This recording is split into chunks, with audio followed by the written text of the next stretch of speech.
I ain't singing that. I'll tell you that much. Live. And welcome, everybody, back to the Simply Reliable Studios on this Friday night where we have a whole lot of action ahead and so much more in store for you. Welcome to the discussion. This is TNA at Simply Reliable Studios live watch reactions as we come together to watch Final Resolution.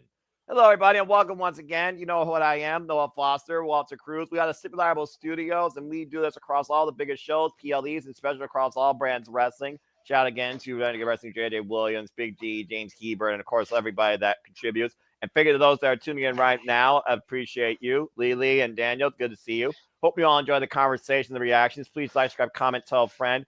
Please support my friends and their passions. It's your guys' support that allows us to continue to do this and encourages us.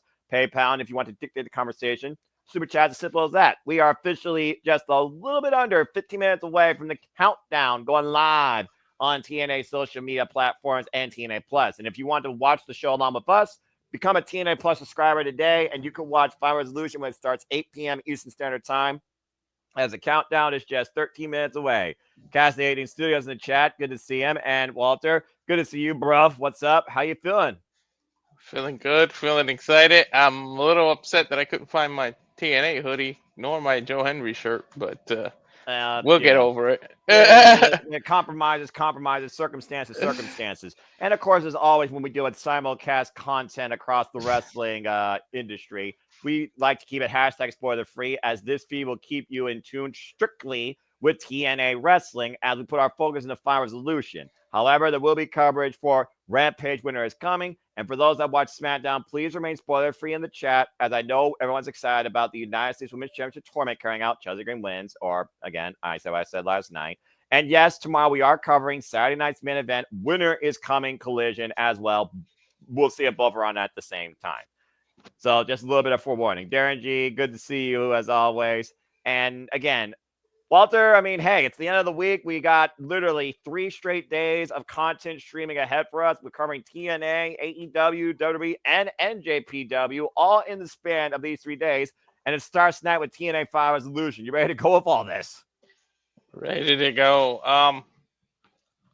Guess we got what do we got? 12 minutes before we got do 12 it, so minutes.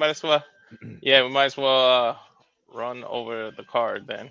Yeah, let's go ahead and bring people up to date. Again, folks, this is what we do on our countdown. We give you light, not hour or 2 hour long conversations on the card that's ahead. And again, countdown actually involves their pre-show matches. We're going to start discussing those, and then we'd love to get your predictions also as well. And to those that are involved in the TNA Predictions League, it ends tonight. Walter, I got yours. I got JJ. I got all the greats. Ashley, Joshi, Charlene, my friend Sienna, Chanel, everybody that's involved. Good luck to everybody tonight. Let's see who takes TNA for 2024. On the Final Resolution, we got a couple of grudge matches here. The first one you see, folks, is JDC. Yep, that's the former Fandango, if you remember that guy. He takes on the young OG from the UK, Leon Slater. This really escalated after Leon Slater and Red Kid had fought with the system, JDC and Moose, a couple weeks ago prior to Turning Point, where Laredo Kid lost to Moose in his pursuit of the X Division Championship. Now Leon Slater is looking to bounce forward, trying to get a win against JDC and stick it to the system. We talked about this a little bit last night, Walter, when it came to the X Division Championship and the potential of Leon Slater, who has not had like a big opportunity, but has continued to show us how far he's willing to go and willing to fly when it comes to trying to capture the moment or get the win. Already in the ring with the likes of Kushida, Trey Miguel, Zachary Wentz, etc. He's been involved in X Division scrambles. Why JDC? He almost feels like he's trying to play spoiler for the system. And of course, Moose will be defending his X Division Championship later tonight. Now that we've got a whole day to breathe after our Super Predicting last night, go check that out, folks, when you can. It was a hell of a good time. You got anything further to say or any other thoughts in mind now regarding Leon Slater and this match? Not really, but it's good to see someone at the beginning, the infancy of their career, because you never know who they can be. I mean, who thought the Pineapple Head, excited, multicolored person that came out in 1996 Survivor Series would turn into what we know today as The Rock, like one of the GOATs. So it's fun to see somebody at the beginning of their career, because you never really know what they end up doing. Who knows, 5-10 years down the line, if he becomes the biggest thing since sliced bread. Like, it's exciting. Yeah, simply put, Calls himself the youngest in charge. For those that don't know, he has 5 years wrestling experience, and he truly is a high flyer. Trained out of the UK. He was signed by Scott D'Amore last year during the Turning Point tour. Also signed tonight here in TNA, Mr. Grace, Jonathan Gresham, the Octopus, one of the most pure, technically sound professional wrestlers in the business, former Ring of Honor World Champion, goes one-on-one with Frankie Kazarian. This picks up after Frankie Kazarian brained Jonathan Gresham with his Call Your Shot trophy to get a dirty win alongside Northern Army to get the better of Gresham, Eric Young, and Steve Maclin. Straight up one-on-one grudge match. Of course, Frankie Kazarian coming up a loss to Mike Santana at Turning Point, while Jonathan Gresham's been looking for a big singles comeback since finally being purified of that black ink. You said it before, Walter, how this feels very random, but we know for Kazarian, he constantly has eyes on the main event, and that, of course, concerns the TNA World Championship. But I also wonder if he has eyes on the people that have kind of stuck it to him, including Mike Santana, who has a chance to become the next challenger for the TNA World Championship. But you got anything further to add regarding this match? No, but I mean, it's fitting that the pay-per-view PLE special, whatever you want to call it, is called Resolution. And we never got a resolution as to why Gresham went dark and all of a sudden went light. It just was the most random thing. And I've talked about it plenty of times up here, but it just baffles my mind that we never got a resolution. It's just Kushida went one way, he went the other. I was like, what the fuck? What happened? Like, I mean, again, he got lost somewhere in the time warp. And speaking of the time warp, of course, we'll have the time splitter himself, Kushida, challenging moves tonight for the X Division Championship. And again, for Kazarian, to think, literally, it was 2 years ago at Overdrive. He had his first shot for the TNA World Championship, and he failed against the walking weapon, Josh Alexander. Here now, he's helping Josh Alexander and the Northern Army get the better of Jonathan Gresham and company. In fact, it was Kazarian and the Northern Army that beat Eric Young, Gresham, Mike Santana, and Steve Maclin, literally on a recent episode of TNA Impact. So it's one of those things right now where I think Gresham is trying to find his way again. Out of king until he gets his crown. Freaking jerk. you know what's funny? What if he doesn't even care about this match? What if he's saving himself because he can cash it anytime he wants? What if he doesn't even care, gets himself disqualified so he's all rested up to do something in the main event? You never know. Well, I mean, that makes sense. At the end of the day, what matters is winning the TNA World Championship. And of course, we know that someone is going to have to do something. Something, of course, later tonight. They're going to leave a lasting impact as we head into TNA's next Genesis in 2025. And people, you'll know why I talked like that here in a little bit, as we got just a little bit over a cement away before the countdown begins. Again, it's a stacked card. Speaking of Jake Something and Alex Hammerstone, their running mate, Trent Seven, will be in singles action, going up against the former 3-time X Division champion, the inevitable one, Ace Austin. And of course, Ace Austin and the Rascals had fallout with Trent Seven and company ever since Trent Seven really kicked Speedball Mike Bailey in the uprights after he lost the X Division championship. While Trent Seven has been kind of in a slump, now he looks to rebound with the help of Hammerstone and Something. But tonight, it's singles action against Ace Austin. And these two cost each other a chance for the X Division championship tonight. I know everybody's got the sentimental feelings towards Ace Austin now that he's rolling solo. And again, Chris Bay, we wish you all the best in your recovery. And stay tuned, folks, to that charity show. It will be December, I believe, 29th from Smash Wrestling. If you can check out smashwrestling.com, I think you may be able to watch the stream. But also, if you can attend, please note the wrestlers that are going there are even putting in their payments for being booked that night towards Chris Bay's recovery efforts. Again, the Art of Finesse will come back once again, and we will have ABC Too Sweet. Anyway, Ace Austin, of course, coming up a great trios win alongside the Hardys back at a Turning Point, though. Does the momentum continue, or does Trent Seven stick it to Ace Austin? We were kind of going back and forth a little bit this. It's almost like your heart says this, but your mind says this. And honestly, Ace Austin, he is a better made man in TNA versus Trent Seven. Trent Seven actually arrived at TNA last year at Fire Resolution to tag alongside Speedball My Billy when Speedball Mountain was formed. Yeah, he may be shirtless, but he definitely will need it's cliche, but he would need an ace up his sleeve for Ace Austin, because Trent Seven ain't no pushover. Like, no, he's not. Not at all. And he can get low down and dirty. So, like, it's not as random as it seems, because, like you said, they already cost each other X Division championship opportunities. So we'll see. But yeah, the sentimental favorite is Ace Austin. I gotta go with him because I feel like I said it last night. Look for Ace Austin to get some sort of push as because everything and he does is going to be dedicated to Chris Bay. And again, get well soon. And we are hoping for all the best for him. Yeah, for those that don't know, Chris Bay suffered a debilitating injury and went into neck fusion surgery, a very similar moment in his career that almost ended permanently the career of the Radar superstar, Adam Copeland. So, again, a lot of people right now in this business can really relate to what Chris Bay is going through. And unfortunately, when it happened, it was a freak accident. Again, it's not ballet, folks. These people actually hit each other despite what people say. And if you say the F word, then you will be banned. And I will guarantee that. But yeah, I still feel like for me, though, Trent Seven needs to win here for him, Hammerstone, and something to try and build something heading into TNA's new year. So reluctantly, I'm still sticking with Trent Seven. And by the way, everyone's predictions now are officially final. There are no more changes. So good luck to everybody tonight in the finale of the TNA Predictions League, especially right now the runner-up, which I believe is Joshy and our own general of No DQ, Jerry Slaughter, and of course my friend Ashley, my horsemen, and of course, Trent Atkinson. Good luck to everybody, and thank y'all who's been participating. Have fun.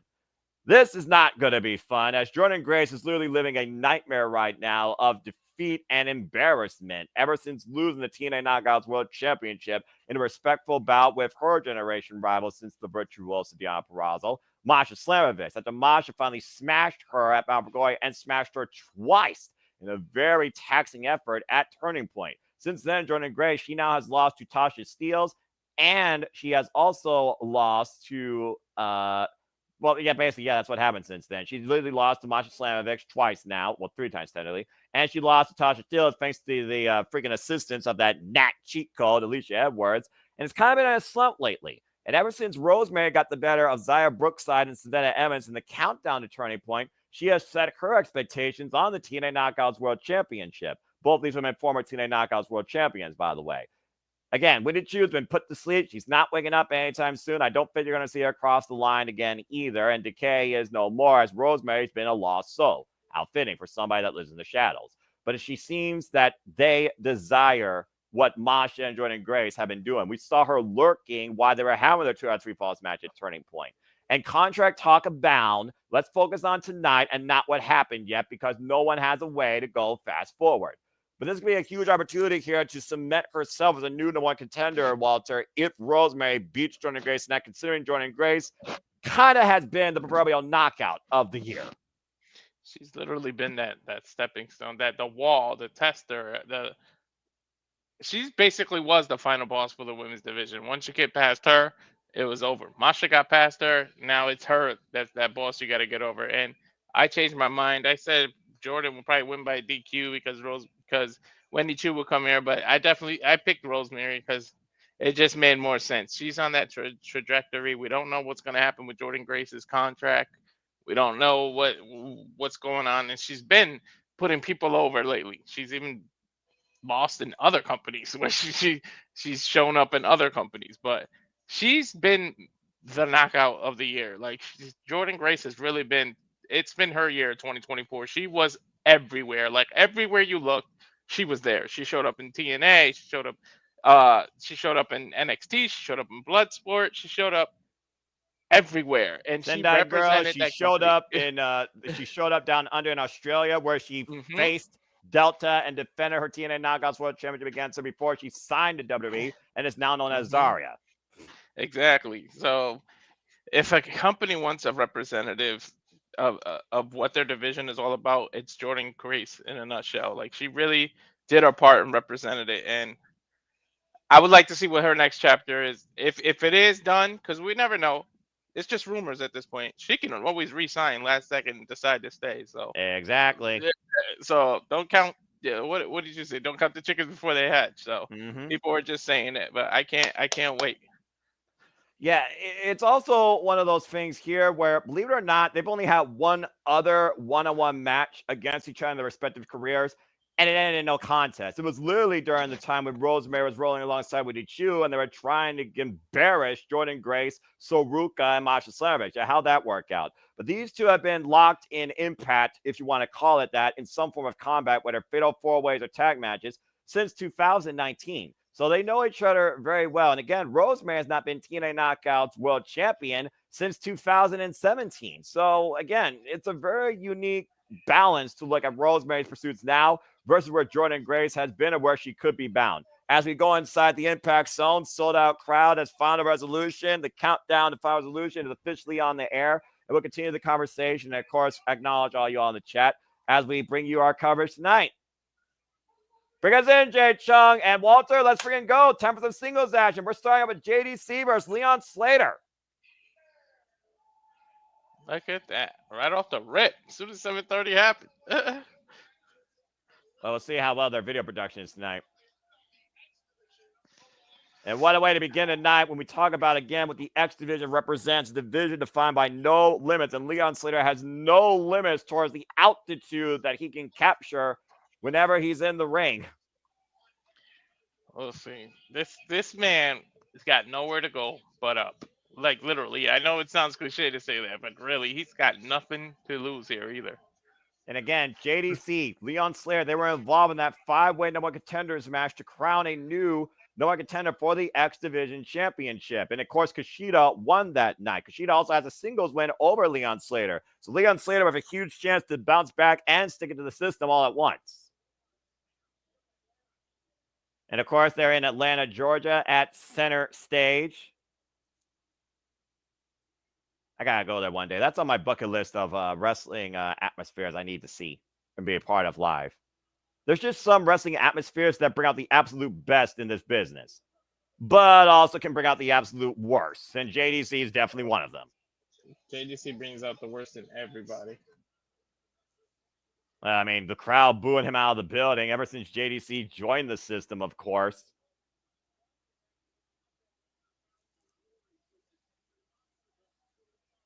And of course, JDC also was an obstacle to Leon Slater during the Call Your Shot Gauntlet at Bound for Glory because they literally eliminated each other. And again, folks, Final Resolution will go live here on TNA Plus exclusively in 27 minutes and 35 seconds as we get ready for our first match. And again, I'm just looking at some of your comments here, of course, in the chat. Safety, of course, agrees with me about the F word. And yes, the new word for the studio, I'm not Mark Briscoe, but thanks to J.D. Williams, the new word is twat waffle. We might even use that tonight, depending on some people's actions. So thank you for that, Safety. And again, folks, as we talk about reports and rumors, remember, it is speculation, not reality. And we'll talk more about that regarding other matches, including the most motivational man in the business, Joe Hendry. Anyway, Bell Reigns ran away from the first bout here. Does she have anything to do with the number 23? Well, there is that as well, and we don't know what that means either. So, I mean, again, speculation abound.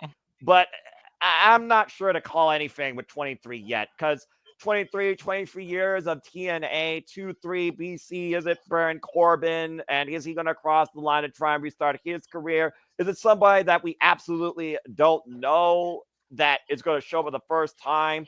As, of course, right now, they're just running down the card again. Triple threat tag team match in the Rascals. Jake Something out. Hammerstone versus PC on Semi Callahan. We talked about Jordynne Grace versus Rosemary. We got Moose versus Kushida for the X Division Championship. Trent Seven versus Ace Austin. And, of course, Masha Slams will defend the TNA Knockouts World Championship against Tasha Steelz. And that match has now been made a Falls Count Anywhere. Nice. Takeover at Harris, by the way, with Leon Slater to JDC. And, of course, our main event will be for the TNA World Championship when Nemeth defends against AJ Francis.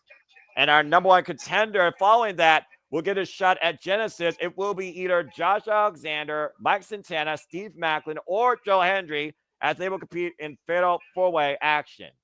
And also the Hardys will take it to the extreme, defend the TNA World Tag Team Championships against the System in a tables match.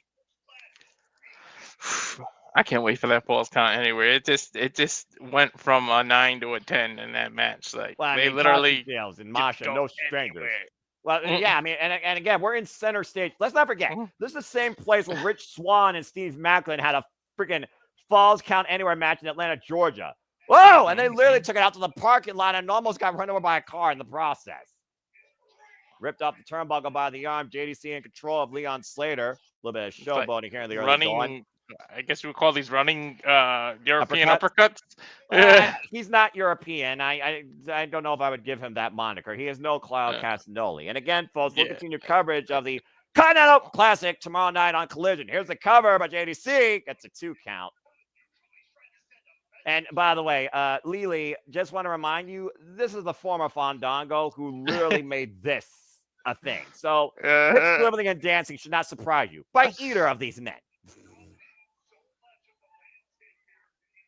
And right now, JDC controlling Leon Slater here in the middle. I always love that elevated stage walkway. And again, just so notes, I love the fact the tunnel is back here in TNA, even if it's like a light LED metal mesh frame to a degree. I love that too. Well, at least this set has purpose. And Leon Slater caught out midair with a kick to the midsection, hooked by JDC. Falcon Arrow takeover. Could this be it? Leon Slater covered. Gets a 2 count, though. JDC does as he kicks out. Front face lock applied now. Yeah, kind of like almost, front face submission here. And to your point, though, we talk about Masha Slamovich, Tasha Steelz. Both women know how to take it to the extreme. If you look at Tasha Steelz' career, Tasha Steelz, who's a one-time TNA Knockouts World Champion, who beat Mickie James for her only ever title at Sacrifice a couple of years ago. Hasn't had the title since, but already lost Jordynne Grace twice this year, which he had a chance for the gold. Yep. This might be her last dance. Then she had 2 shots already. Sunset flip. Leon Slater with the cover. And JDC, great countermeasure to kick out. Caught with a leg lariat. Damn. Almost took his sort head of like off a there. side martial arts kick and just took his head off. JDC right now and Leon Slater at a point of reset here as both men looking to regroup. Both men looking to right now build a positive final resolution as we head into 2025. Slater was barely the first to his feet. Again, trying to keep control. But Leon Slater flies in, though, and takes JDC down again. Can he capitalize? Momentum seems to be on his side, but he seems like he can't capitalize. There he goes. Single leg drop kick as he just got a kip up now. The adrenaline is going strong through the young OG from the UK. He's at the top rope now. And looking to fly. Massive launch with a cross body. Hook the near leg and gets a 2 count. Trying to get the crowd in. He needs to focus. Yeah. Like, I understand getting the crowd involved, but focus on your opponent. He's no slouch either, JDC. You get every second you give him to breathe. I mean, this is a man that beat Chris Jericho at WrestleMania, believe it or not, in his career. I am just saying. So, I mean, you're not wrong. Dirty Dango, who at one point says, I hate wrestling, and joined the system earlier this year and cost the Nemeth the TNA Tag Team Championships against Brian Myers and Eddie Edwards. Leon Slater, let's get out of the corner, but JDC with a tornado DDT. Covered by the crafty Barrett gets a 2.5. And also JDC's experience far exceeds Leon Slater's years in the business. Far exceeds. That's a hell of a move, though, by JDC out of the corner. Massive tornado DDT spiking Leon Slater on his head. Now I'm going to the top rope. This is interesting. He might be looking for that massive leg drop, but Leon Slater meeting him in kind. Again, it's not easy to keep Leon Slater down for a long period of time. No, you got to beat him down and wear him out before you do anything like that, trying to climb the ropes on him. Right now, creating distance between him and JDC. And Leon Slater, drop! Single leg kick takes JDC down the floor. Damn, he cleared it. That was just straight from the floor to the top rope. Like, I think he jumped at least 8 feet in the air there. Well, I mean, we talked about before how the ring height itself from the canvas to the top rope is about 10 feet. You may be right, and Leon Slater might be looking to take flight, clear the herd out. Leon Slater up and over! That's dangerous with the pole right there. Well, again, the X Division is about no limits. So sometimes you take dangerous risks, and reckless abandonment is pretty much your MO. And Leon Slater's proven that. Beautiful springboard 450 over the ring post. Now up to the top rope, and JDC in the drop zone. But Leon Slater grabbing that shoulder. 450 rope for JDC gets out of the way, though, and JDC with the schoolboy roll out. Wait, leg on the ropes! Oh, come on! stole it. He stole it. He freaking stole it. Leg on the ropes, and JDC steals the win against Leon Slater outside the referee's vision. Damn it.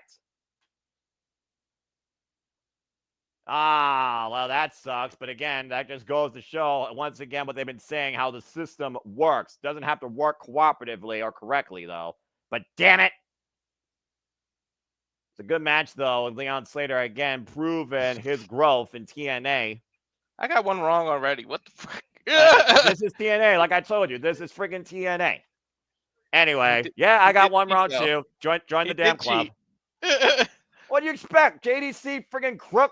Dirty is his actual name, damn it. Anyway, wait a minute. MO. Are we about to get the Knockouts title already? No, dude. We're previewing it. But let's go ahead and further talk about it, shall we? Masha Slamovich, who's been part of TNA for the last 2 years, came in as the undefeated assassin, with everybody pretty much being a kill warrant. Over the years, she's built this respect with Jordynne Grace, and of course, Jordynne Grace was her undoing of her undefeated streak. Twice, beating her at Bound for Glory in 2022, and a follow-up last knockout standing match at Overdrive.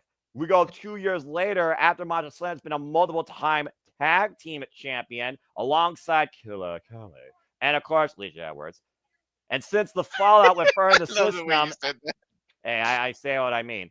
And, of course, the fallout with the system, thanks to Tasha, Steelz, and Alicia Edwards' constant interference, we fast forward, and Masha Slamovich has not only been the TNA Knockouts World Champion, beating her greatest rival and greatest friend, not once, but telling 3 times at the ridiculous 2 out of 3 falls match. And I saw the moment live at Bound for Glory. I couldn't be happier for her. Now Alicia Edwards and Tasha Steelz seem to try to double team her to take the title back. Mm-hmm. We're going to meet Jayla backstage. Oh, wait. Breaking news?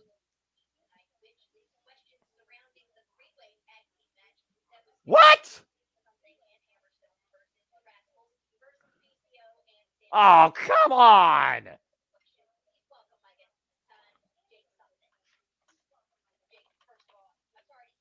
Something! But damn it! Yeah, but we said, didn't Hammerstone, it looked like he got hurt the last time we saw him. Remember, he was limping in the middle of the match, his leg or something. Remember that? And I called it, I said, he doesn't look too well. He finished the match, but he didn't look well. To your point, it was the Turkey Bowl match. And yes, I do remember, and I agree, but still. He's going to go at it alone, Noah? Okay, that's a freaking Moxie thing. That's something. Damn it. Walter, damn it. Stop it. Stop it. You fucking idiot. Stop it. Oh, man. What have we done? I mean, can he do it? Maybe with some lesser teams. I mean, you're literally going against the Rascals, who could be like team, like they were what the tag team division is. You know what I mean? Like, Well, I mean, again, we're gonna have to talk more about that later tonight. Again, folks, it will be Masha Slamovich, Tasha Steelz, the TNA Championship now in Falls Count Anywhere, and we just learned that Alex Hammerstone is unable to compete, which has turned that triple threat tag team match proverbially into 2 teams and a handicap. As we go down to Jay Chung for our next match introductions, and here comes this crook. The man who, of course, looks for a final resolution to finally become TNA World Champion in his career, holding the Call Your Shot Gauntlet Trophy, Frankie Kazarian. And he's made it very clear everywhere he's gone that he is bound to be the next TNA World Champion, using that trophy to his advantage in matches. damn, that cup looks beautiful, though. I mean, it's better than some trophies I've seen by other companies. What? Anyway, of course, we've already seen him crack Jonathan Gresham over the head. He cracked Rhino over the head. He used to call himself the future. I call him the present now. Well, the jury's still out on that as far as I'm concerned, based on my feelings towards him. And as far as this man, the most pure wrestler in the business, fired up Jonathan Gresham, looking to get a piece of this false king. I'm sorry. How you doing, man? I can't get used to this light side. I can't get behind it without the story. You know, wrestling means story. Like, how did he just turn over a new leaf with like no explanation. I know I sound like a broken record, but what? It just makes no sense to me. I'm sorry. I need story along with my wrestling. Well, this goes to show not every wrestling match needs to have a story. Sometimes you just need to have a motivation. The motivation here, John Gresham looking to humble a false king, while Kazarian's looking to remind everybody exactly why you can hate him. And of course, to your point, we talked about before how Jonathan Gresham earlier this year came in with a proverbial third mask and that black ink against Kushida. And it looked like Kushida had the antidote. And once again, calling Jay, come on, Jay, don't do this. Don't do it. Don't give in to this. Want her to announce him as the future again?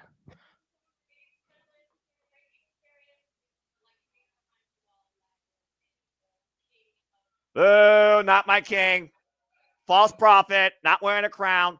Whoa! Well, I bet you that pleases JJ, though.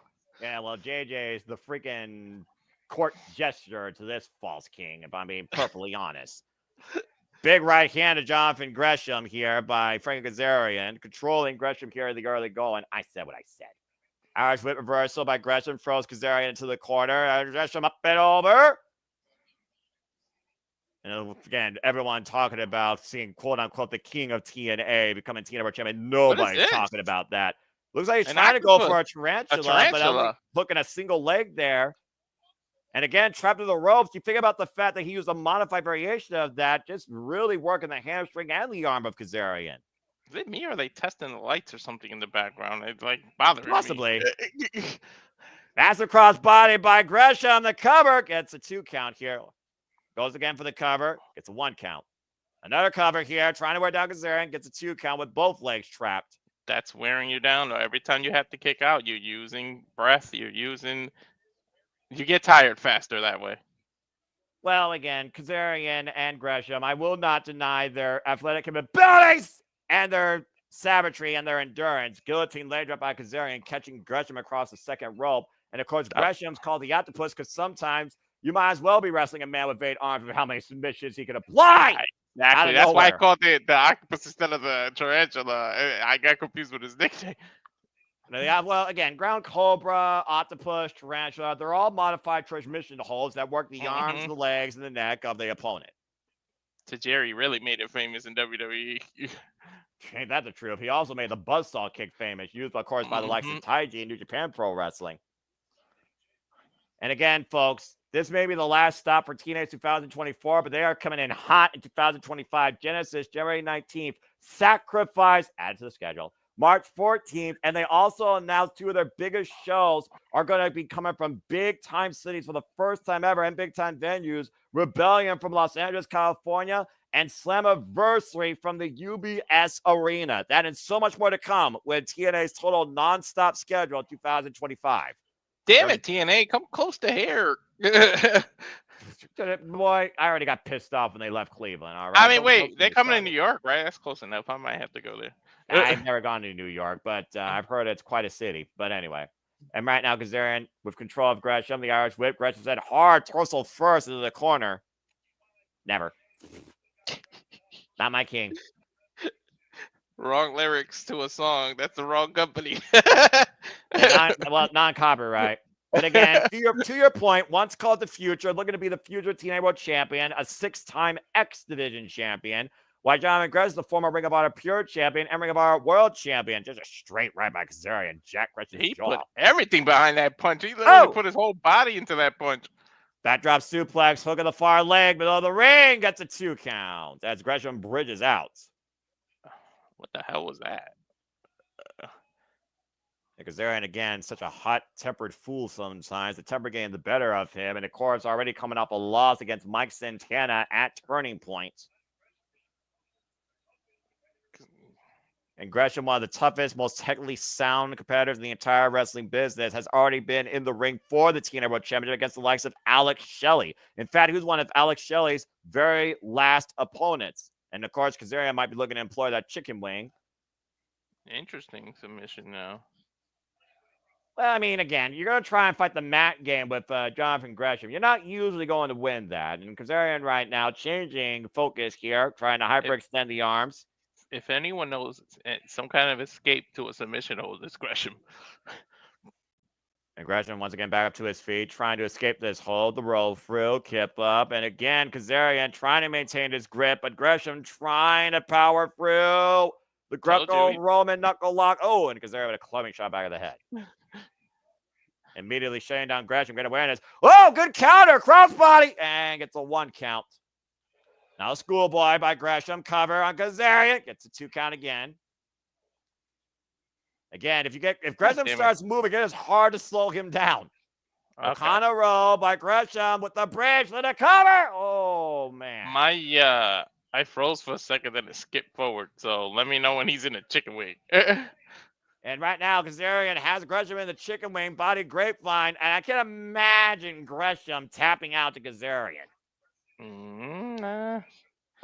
It's 2024. Stranger things have happened. I suppose that's true. Jonathan Gresham, though, grabbing the fingers of Kazarian, reverses through, shoulders down, oh, 2 count of the reverse jackknife. Great counter wrestling by quite a counter puncher. Oh, nice. Setting up for the octopus. This is the octopus, Walter. Yeah, this is the octopus. And again, it's in the middle of the ring. Kazarian down to 1 knee. It could be all over here. And again, you talk about Kazarian trying to preserve himself, maybe to call his shot. Kind of hard to call your shot when you can't walk straight. Nice Billy Robinson tactics here by Gresham as he changes position. Almost within 6 seconds, shades with Zack Sabre Jr. And again, focusing on that left arm. And Jonathan Gresham right now with clubbing shots to the side of head of Kazarian, keeping Kazarian grounded. Kazarian down the mat. Might literally knock off his equilibrium here and might knock him out. And again, changing position. Look at the way that arm is hyperextended. I always love seeing technical wrestling, the modified version of human chess, as Kazarian does fall into the ropes to force the break. Damn it. Gosh, I'm starting to build momentum, though. Well, again, we talk about the toughness of Kazarian. We talk about the tenacity of Jonathan Gresham. Jonathan Gresham had one of the greatest matches here in TNA a couple years ago at Hard to Kill against Eddie Edwards when he first arrived at TNA. Trying to muscle Kazarian off the ropes here. And, of course, we know Final Resolution will begin live here on the TNA Plus app in 7 minutes and 30 seconds while Kazarian's trying to grab the ropes. I don't even see a clock on mine. Knife edge chop. Well, I mean, it only shows up for a few seconds, bro. And, of course, TNA, they still have those technical difficulties. That's what happens when you go from YouTube to TNA. Holy shit! I think I'm ahead of you, but yeah, wow. Gresham on the sidestep, and Kazarian with the slingshot cutter! Now you know why I said, oh, shit. Cover here by Kazarian. Kick out by Gresham at 2. Beautiful move. That was a freaking cutter for your ass. And the launch of bringing Gresham back in the ring and bringing him down on his neck. Kazarian thought that was it. I don't think I've ever seen a cutter like that. That was crazy. Well, not with that launch, but that is a trademark move by Frankie Kazarian. He loves to utilize that almost as much as the slingshot guillotine leg drop. I don't know. Just slap on the chicken wing. Let's get this over with, Kazarian. Why are you letting Gresham take you 15 minutes? Because that is the ego of Kazarian. That is his ultimate hubris right now. As once again, drip manipulation in play by the octopus Jonathan Gresham, bending back the digits. Kazarian, though, still trying to keep his hold on the chicken wing here. Gresham still fighting back, though. Trying to really reel in Gresham here.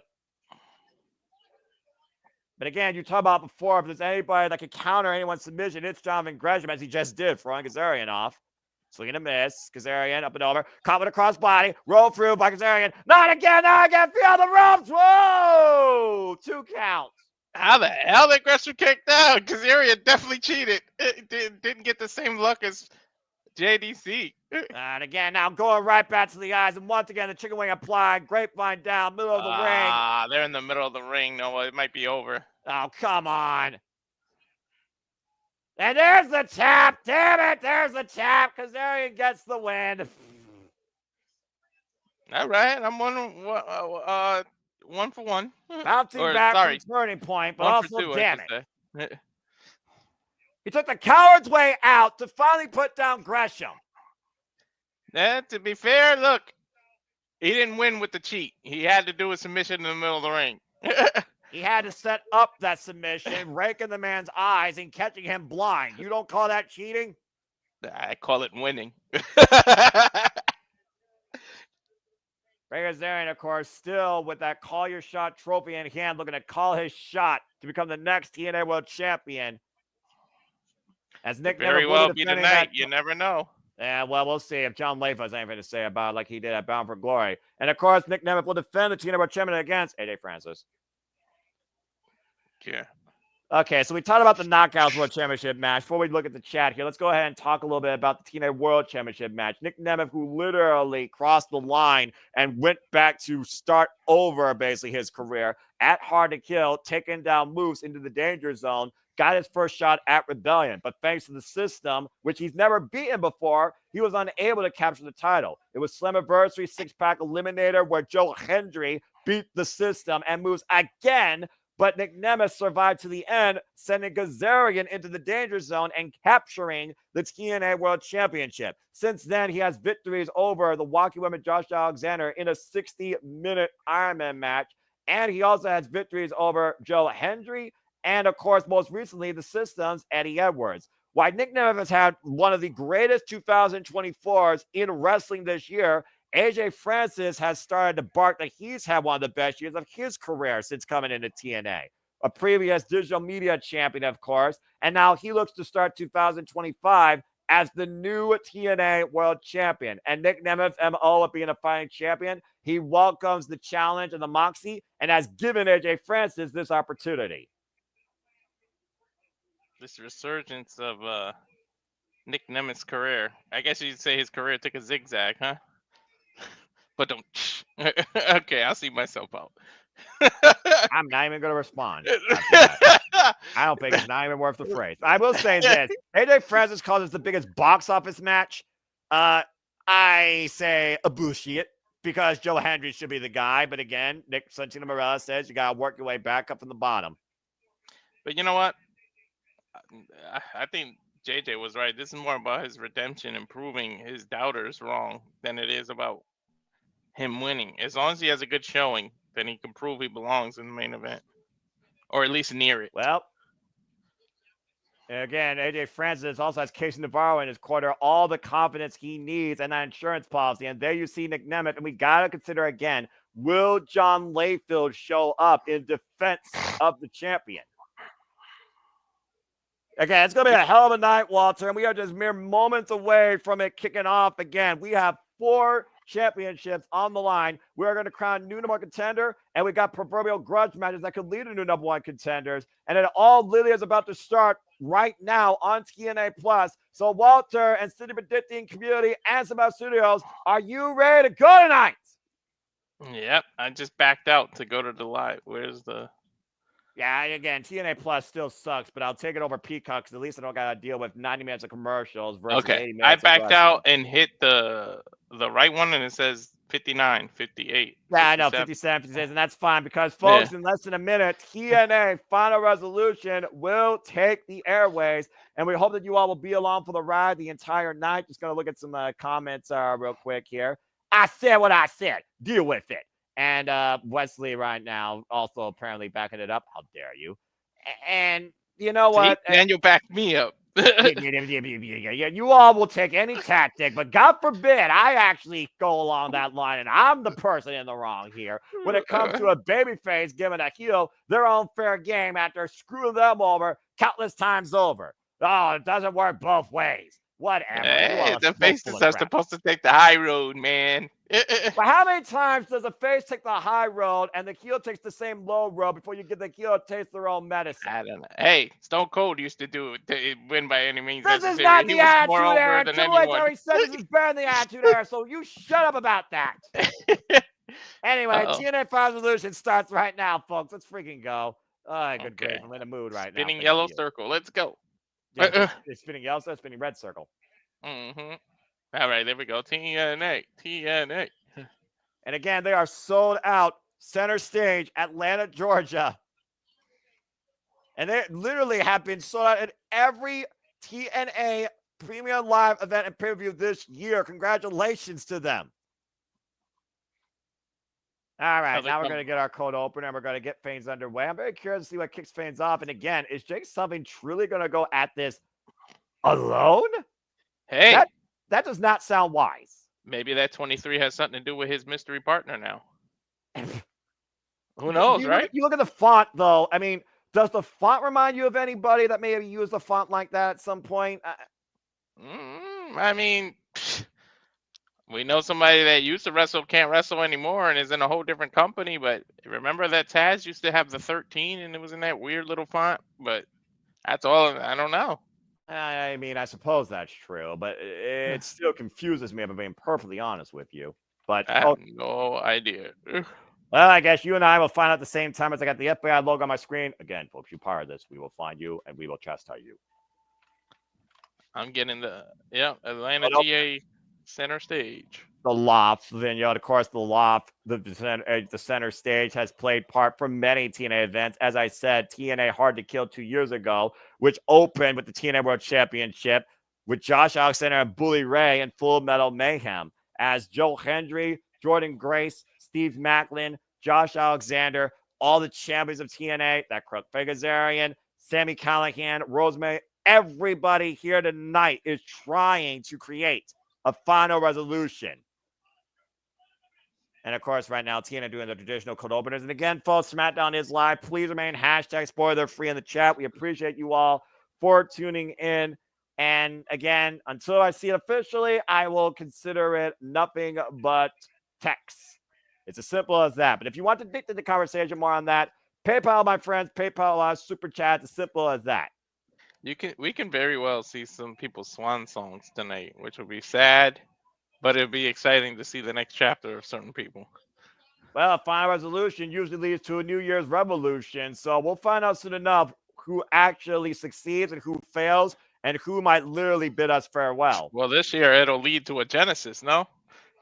Well, Genesis is the beginning, a new beginning, and I'm not talking about New Japan Pro Wrestling, so we'll see soon enough, and that's in the middle of January, to your point, not the start of it. January 19th. Something went wrong. What the hell happened?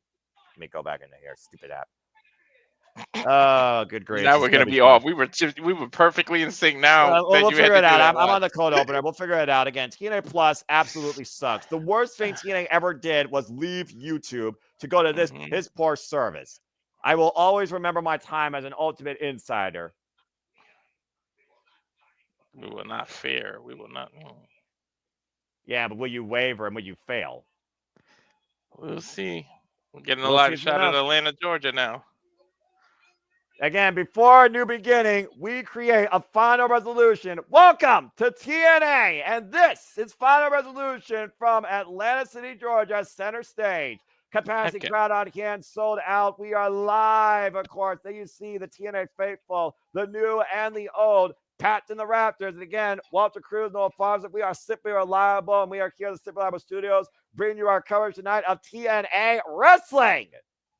I have got to get to a TNA show live, man. You do, seriously. It is nothing like it in the business. And we're kicking things off with the X Division Championship. Let's go to Jay Chum for the introductions.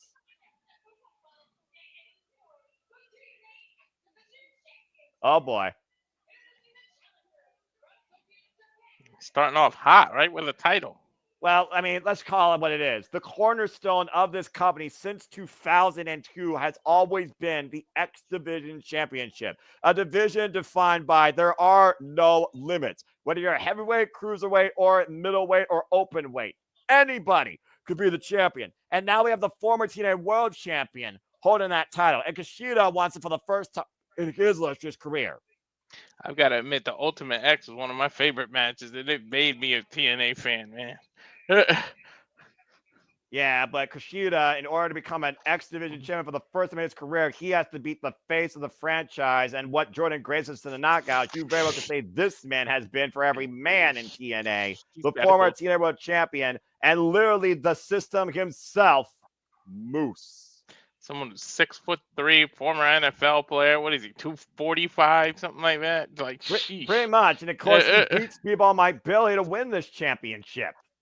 And a hell of a match, by the way. 20-minute encounter. Of course, that was the last time we saw Speedball Mike Billy in TNA. And of course, Moose already has one successful defense against the Laredo Kid at Turning Point.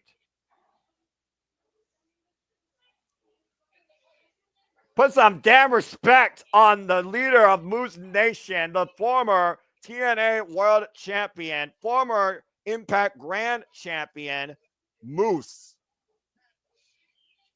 I like the robe. I like the robe. I mean, again, he's a man that knows how to wear a robe like Bobby Roode and Ric Flair. And again, let's talk about the X Factors here, Walter. Kushida won a 5-way match on Impact last week to earn this shot. Moose has already defended his title against Cody Deaner last night in an impromptu match, proving what it means for him to be X Division champion. And as of tonight, the system has been in 19 matches on TNA live events in this year alone. The system has literally ran TNA wrestling since its birth. That is crazy. And you got to consider everybody is involved in that statistic. Moose, Alicia Edwards, for what it's worth, and Eddie Edwards and Brian Myers. They've all been champions throughout this year. And Moose is once again a champion. In fact, I think Moose has been almost a champion the entire calendar year. At one point, everyone in the system had a title. And of course, we saw the ring ceremony of the system, bounding them together in what you call a system reboot. Ouch! Those heavy hands of Moose, by the way, the slow, methodical style. No, you were perfectly fine, man. Again, the impact of Moose, hard Irish whip. And again, Kushida, he's a junior heavyweight. Let's just put it out there. Former multiple-time IWGP Junior Heavyweight Champion and current IWGP Junior Heavyweight Tag Team Champion alongside Kevin Knight, another person that Moose has also beaten. Yeah. And Kushida finding the opening. Go ahead. Sometimes you hear those chops and it's just my chest reacts. It's like, woof. Think about the freaking chest vibrations right now. Kushida off the ropes, grabs the ropes, though. Moose falls in, and Kushida drops it out from Moose, and Moose lands on the floor. And Kushida overhead, and the power. Oh, boy. I don't know how smart that is, Noah. Oh, God. Just swung into the steel ring steps. The proverbial match of power versus speed. Just saying. That Moose right now might be looking for a powerbomb here. And again, let's keep in mind the way titles change hands here in TNA is only pinfall or submission, just like in wrestling. Count disqualification means nothing.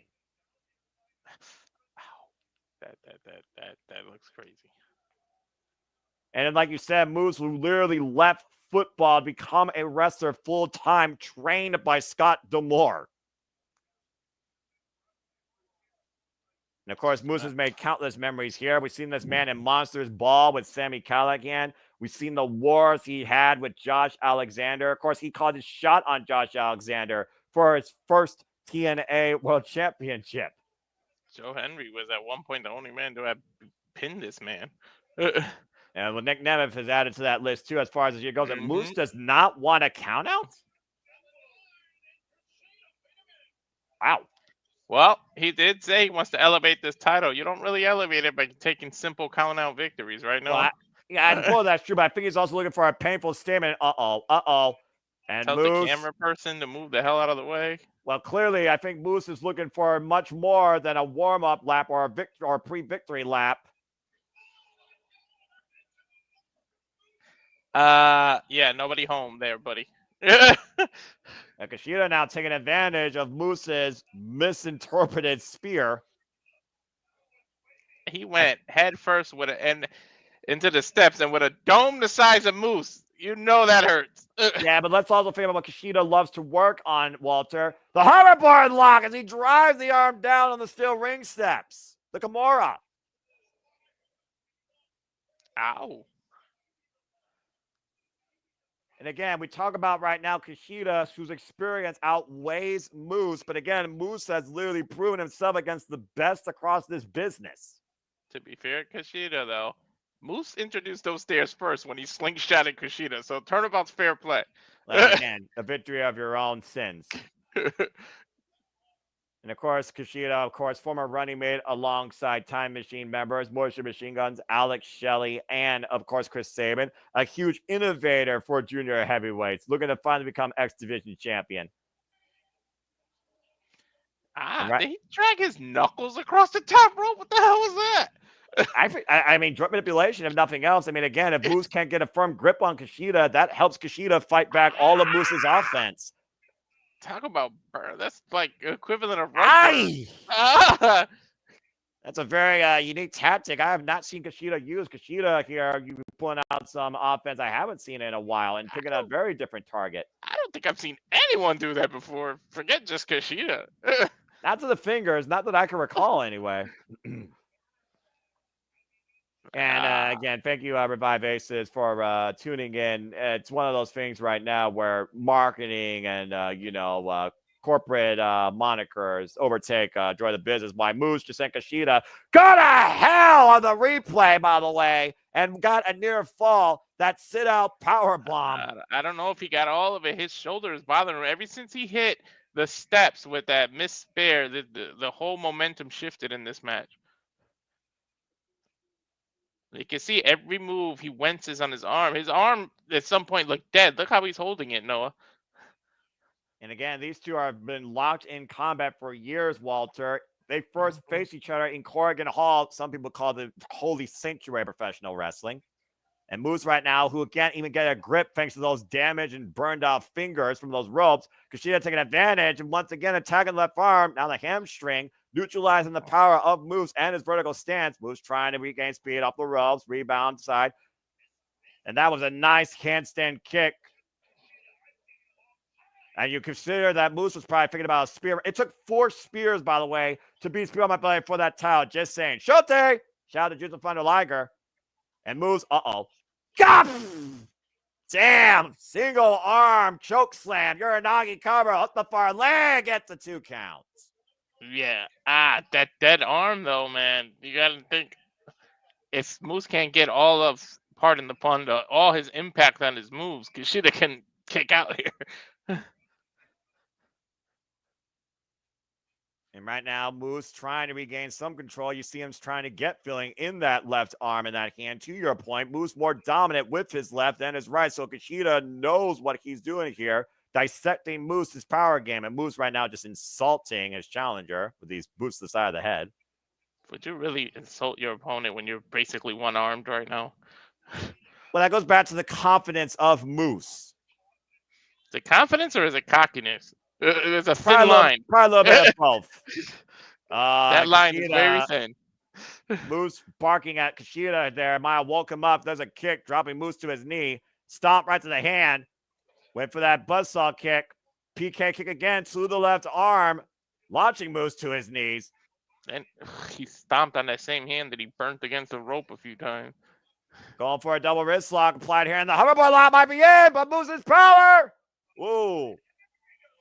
Trying to sling away Kushida. Kushida. Oh! Fades first in the middle turnbuckle. And out of the corner. Big tornado DDT. Remains with the front face lock control. I just got that front face. Now he's holding him. Back to the future. Jordan winner. Nearly got it. 1, 2. Man. And a kick out by Moose. Preserving the X Division Championship. That inside Fisherman Buster, small cradle pinning combination nearly gave Kushida his first X Division title. Moose can't deny that he's in a fight. Look at that sweat beaming off that head. And Kushida right now trying to hone in on how close he is towards the X Division Championship. And that chop did have some impact there, Walter. Mm-hmm. Kick to the arm. Smart. Kushida's just going right back to that arm. Moose trying to use his right arm, by the way, while Kushida continues to attack the left arm, to your point. Well, Moose is a southpaw, so like you alluded to earlier, Kushida knows what the hell he's doing. Tying up all the muscles and the biceps and the shoulder. Those picture-perfect kicks pinpoint on Moose's left shoulder. And Kushida trying to stick to his plan while Moose trying to stick to his plan here. Repeated chops to Kushida. Oh, it's a Taka punch! Oh, and a headbutt! Ooh, headbutt from the man with the head the size of Moose. He climbed out midair to the hoverboard lock! And it's on that injured arm, Noah. Are we going to have a new X Division champion for the year 2024? Kushida's got to be careful, though, because you can consider that a cover. Look, when he lays a certain way, both his shoulders are on the ground. Kushida pulling back on that arm, but keeping the left shoulder off the mat to your point. Referee in per position, and Moose is trapped in the center. If Moose has any advantage, it will be his reach if he can find his way to the ropes. Kushida wrenching back as hard as he can, though. The point is that his arm is hurt and it's trapped, and then he's got to carry Kushida's weight towards that rope. I mean, the fact that he's 6'3" might help, though. That reach. Oh, he's going to tap. He's going to tap. Fingers away. Fingertips away. And he forces the rope break. It's his height. His height helped him there. And again, just in the nick of time, if we're being perfectly honest here, we were inches away from Moose tapping out and getting a new X Division champion. Kushida playing it close with the rules, too. He almost didn't let go. Again, though, Kushida in the driver's seat. A Moose, though. Oh! Lying in wait, drops Kushida face first in the second turnbuckle. And the one thing that Moose needs is distance. If he creates distance, you are in trouble. Yeah, what he needs to do, I guess he's setting up for a spear here, but what he needs to do is give that arm a rest. Play inside cradle, roll up, inside cradle, small package, 2 counts. Wait for the Tonga punch again. Moose catching Kushida. Kushida with the roll through, though. Shoulders down, legs trapped. Almost got a new champion. Running against Seguri, rocks the face of the franchise. Moose still on his feet, though, and grabbing that left arm. Irish whip, reversal, Irish whip, handstand, drop kick. Big drop kick by Moose. Kushida didn't see that shot coming, and now Moose scanning Kushida. Spear! Cover! Moose retains the title!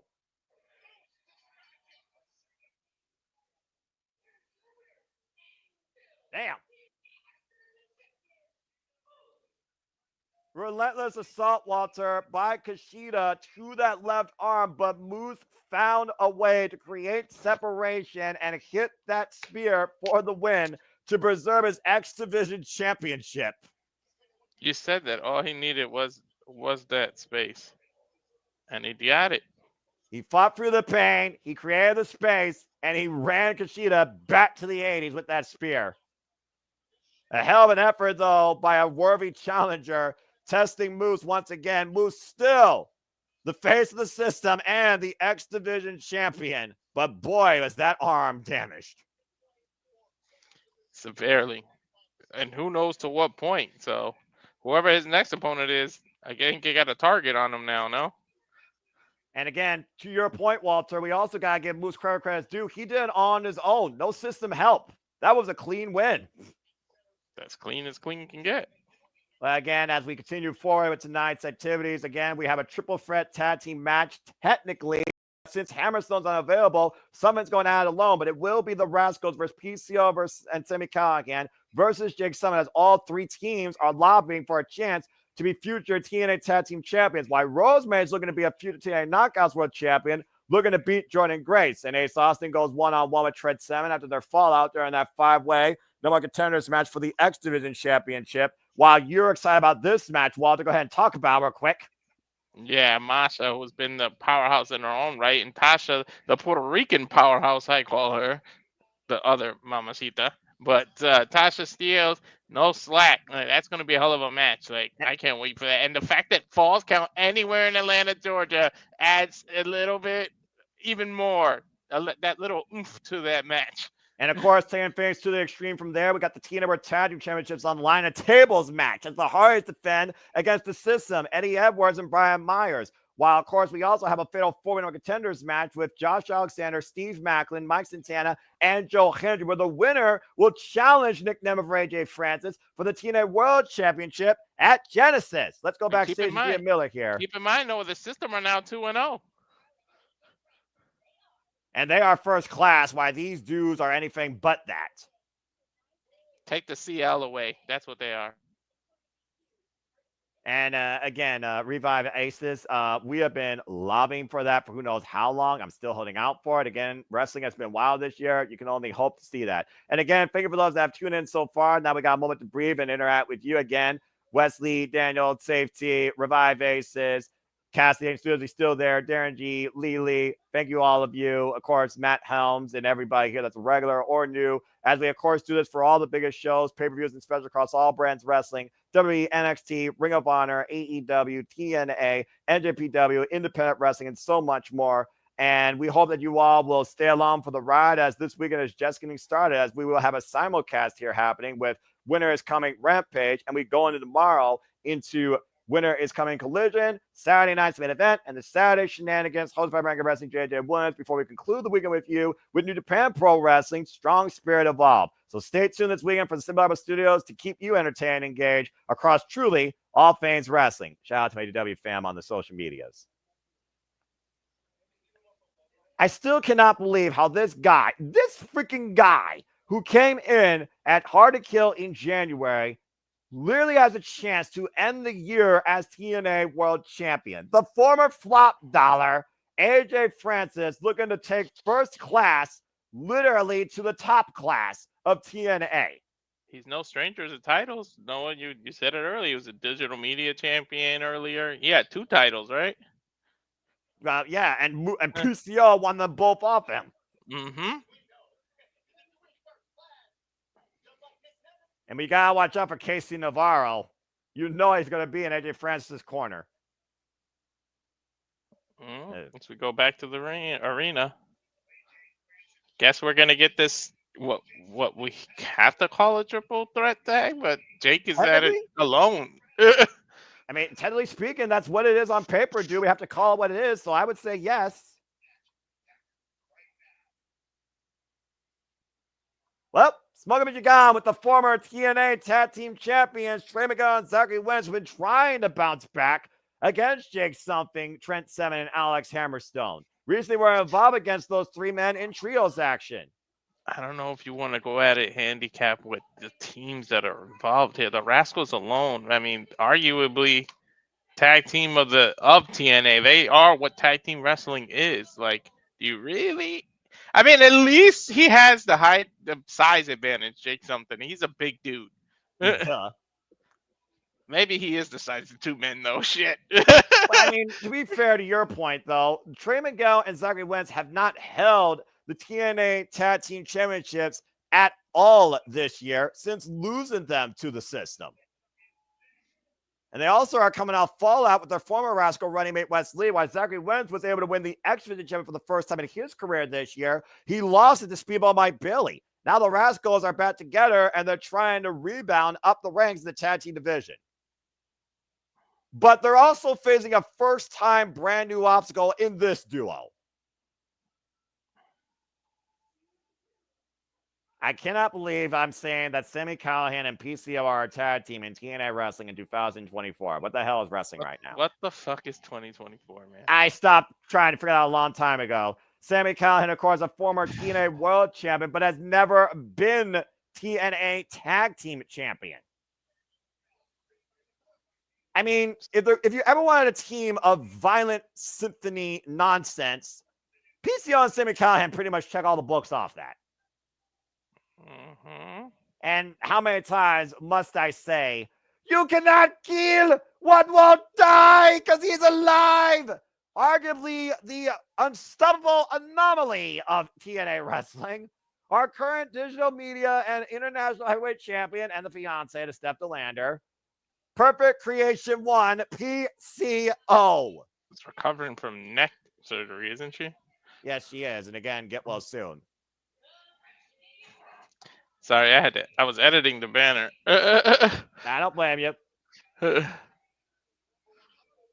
And again, he has reigned for more than 60 days a double champion, to your point, beating AJ Francis for both those titles back at Slammiversary and successfully defending that digital media championship recently at Bound for Glory against Matt Cardona, who will be in action tonight on Rampage. Winter is Coming, and will be challenging Chris Jericho for the World Championship next week in the Hammerstein Ballroom at Ring of Honor Final Battle. These two, are they the undead? Like, what do you even call these two? Like, I don't know, but you know who to call this guy. Something! It will be something if he can win all alone, Noah. So here's my question. I understand the moxie of Jake something, but to your point, it's a triple threat match. You don't be involved in the decision, but you have nobody to tag out to. You literally are working on behalf of another man. The advantage of tag team wrestling, Walter, is you have two men trying to reach the same decision. Jake Something has to do the work of two men against four other men. There's no hot tagging for him, man. There's no breaks. There's no nothing. He's going to have to really use strategy here if he's going to find a way to win this.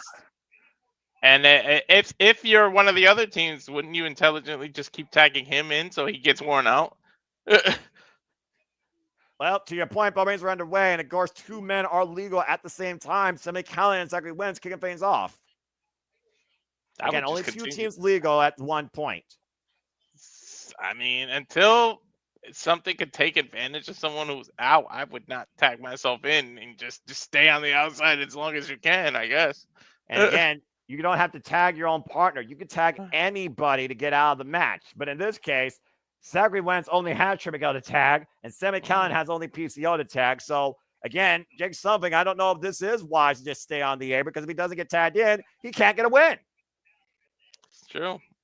He's got to find a way to tag himself in as Callahan takes Zachary Wentz's head off with that clothesline. Bravo by the Death Machine. He's going to have to find a way to blind tag someone, I guess.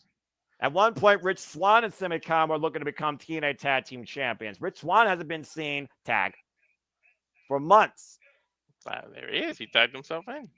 You would think Jake Something would have waited a little longer, though, because the match just started. But again, it goes back to what I said earlier. Jake Something and Hammerstone are trying to do something, pun intended, before the end of 2024, ever since becoming a duo. A big boot by Wentz out of the corner. I knew there was something. Jesus, if you took a shot every time we said the word something. We knew something was wrong with Hammerstone. Like in that Thanksgiving bowl match, that turkey bowl match, like I just saw it, and he was never the same when he got back in the ring. Yeah, credit to him for finishing that match, but I knew he wasn't 100%. Yeah, well, Zachary Wentz might not be 100% after launching himself into a brick wall named Jake Something. Mm-hmm. Arguably the weird anomaly of TNA of different sort. Tammy to Trey Miguel. I mean, let's think about Jake Something for a little bit. He's a former challenger multiple time for the X Division Championship. He's an X Division Scrambler, all-time performer, and he's never won a singles title in TNA. Nice last chance to dropkick combination there by the Rascals. See? You see how they work together? Jake has no one to do that with. Jake Something back to his feet, though. And a chop to piece. Was that a chop or a tag? Well, I guess that's a tag, technically. That's considered a tag, yeah. I mean, again, giving him a. I didn't notice if it was a right, but a right hand for his measures. yeah. Let's call it that for what it's worth. And right now, the Rascals double teaming PCO, taking him down to his knees. PCO one of the strongest win records this year on TNA specials. Wins over Matt Cardona, wins over AJ Francis. Lord. And PCO's back up to his feet, Trey. You might want to turn around. He's winning in life. He got to get married. I still cannot believe we had a Bride of Frankenstein type thing happening here in TNA this year. Hey, it's 2024. There's nothing to not believe anymore. I suppose that's true, but overall, I still believe the most in Joe Hendry. And right now, Trent Miguel trapped with Pervert Creation 1, Armringer takeover here. Tag made to Sami Callihan. And again, the unique alliance that PCO and Sammy have made in such a small span of time. This is like Frankenstein and... Whoa, man! I don't know, somebody from Nightmare Before Christmas, the Pumpkin Man, working together. I think the word looking for is Jack Skellington. Yeah. Oh, gosh! Airway crash by Callihan. Cover on Trey Miguel. Deep hook on the far leg. It's a 2 count.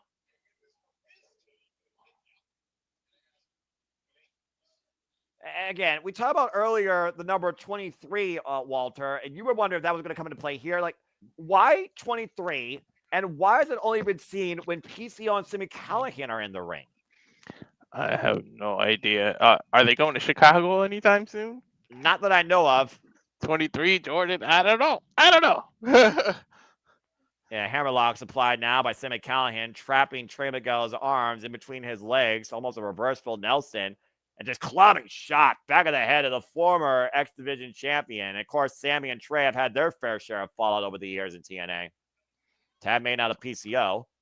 Maybe some genetic freak something 23 and me has to do with genetics. I don't know. Well, I mean, what are the genetics of PCO when Sammy Khan just used his head as a battering ram in Trey Miguel's midsection? I'm just saying. At first, to the sternum, of course, goes PCO into Trey Miguel's ribs. And now Trey Miguel hoisted up in the side walks position, drop down across the knee for a backbreaker. Damn, Joel, tell them how you really feel. Don't hold anything back. Sheesh. Big leg drop by PCO. And right now, Trey in a world of trouble right now while Jake Something's looking for Trey to make the tag to him. And apparently, this team has been called the Undeath Machines by Matthew Redmond. I don't think that's their official name yet. Yeah, that's what I called them, the Undead. Again, double rake being applied here by PCO and Sammy Callahan.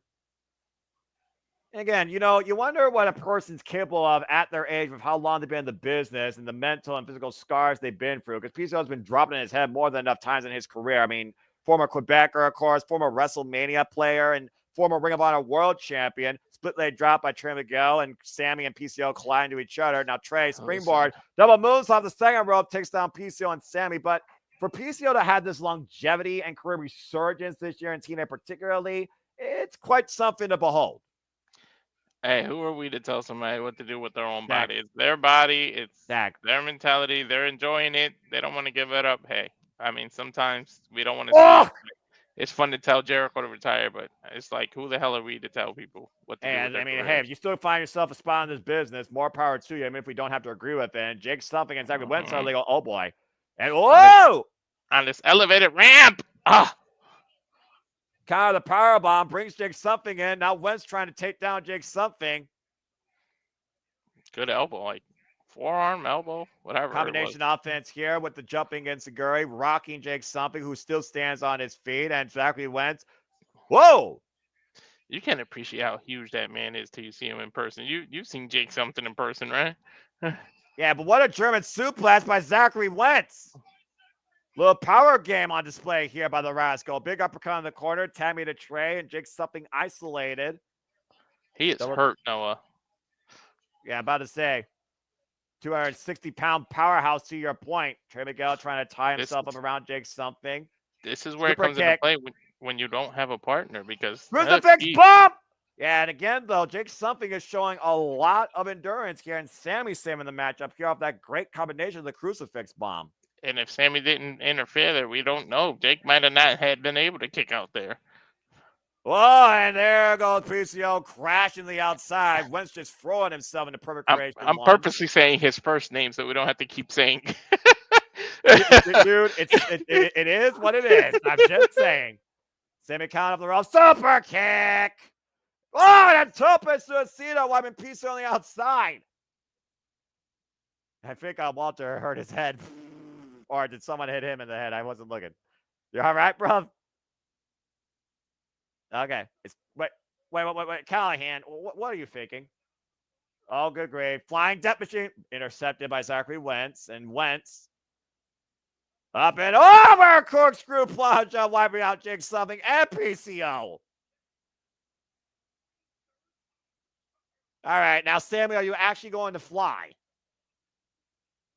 Oh, what the hell is this twisted madman thinking? Wait, what? Oh, no. Oh, God, no. No. PCO. That's a bad PCO. Sammy instructing PCO to climb to the top rope. PCO salts. Why? Wiping out the Rascals and Jake Something on the floor. Strike, huh? The bowling ball knocked all of them down. Yeah, no kidding, including himself. Again, he's not human, Walter. Jake Something back inside the ring, gets the midsection. Stunner!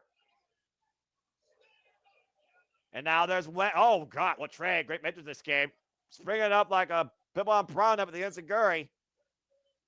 PCO catching Trey Miguel, though, and jeez. Land on the back of his head and neck. PK follow up by Zachary Wentz. Zachary Wentz running shooting star press. Woo! Jake something though in, kick to the midsection, hoisting up Wentz for a massive power bomb.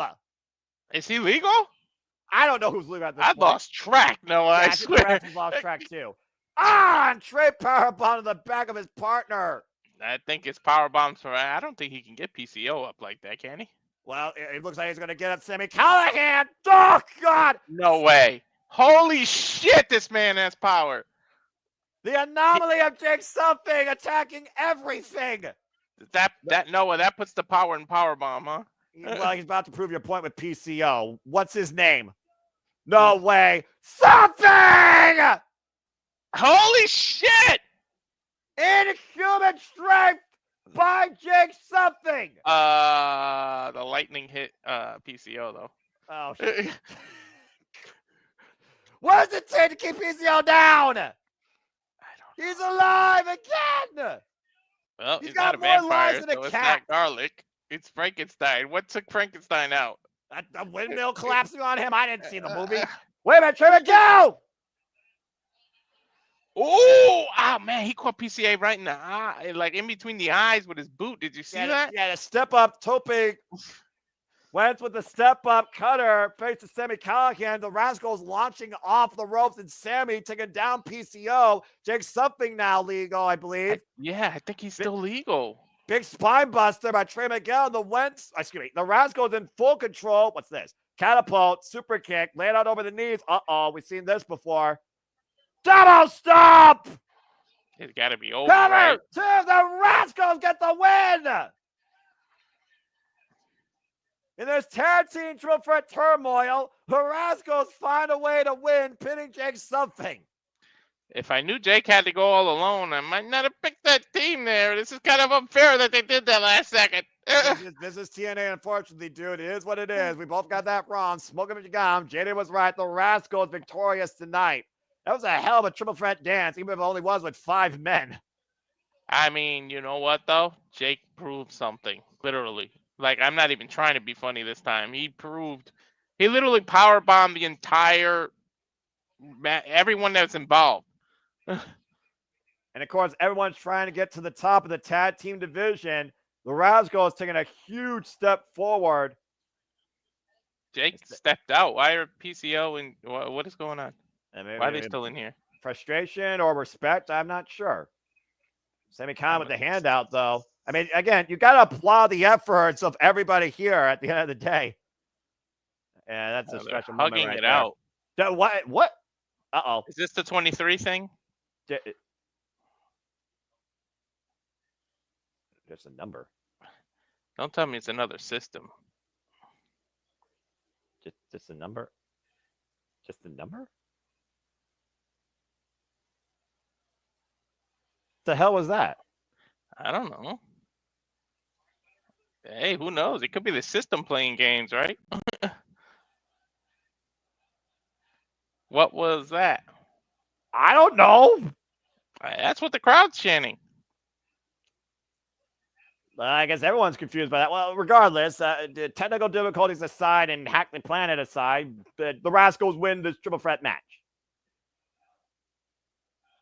Respect shown by Sammy Callahan and PCO. Again, secrets to be uncovered, I guess, towards maybe Genesis, where things begin again for TNA. As we got a moment to breathe here, because, of course, the show is always brought to you by some sort of movie. Again, I want to thank everybody that's tuning in so far. Joel thinking that maybe the 23 has to do with Baron Corbin. I've heard the speculation behind that, 2, 3, B, C. So there might be some truth behind that. People also said that TNA is approaching their 23rd year, which is also another fair point. TNA, 23 years. I just don't know. I don't know. Someone's stealing a little bit of Chris Jericho's gimmick, though. The whole save us thing. Wasn't he doing weird stuff like that? Yeah, but he was also saying it was just a number. It wasn't like saying save us. So anyway, we got Maclin and Eric Young backstage talking about the then versus the now. I mean, they have to have respect after the wars they've been going through lately. Well, ever since Maclin kind of found himself after beating Josh Alexander at Turning Point, and of course he and Eric Young had a mutual one-on-one match that built that respect in the first place, while Maclin's been trying to rebound since first being eliminated in the six-way eliminator at Slammiversary. Maclin's ready to move on. He says he's got this, no? We'll see if he's got this soon enough. There we go. Someone might have an ace up their sleeve here tonight. Well, after the fact that Jake Something was unable to complete the victory by himself, it still proved a lot. Let's see if Trent Seven can follow through.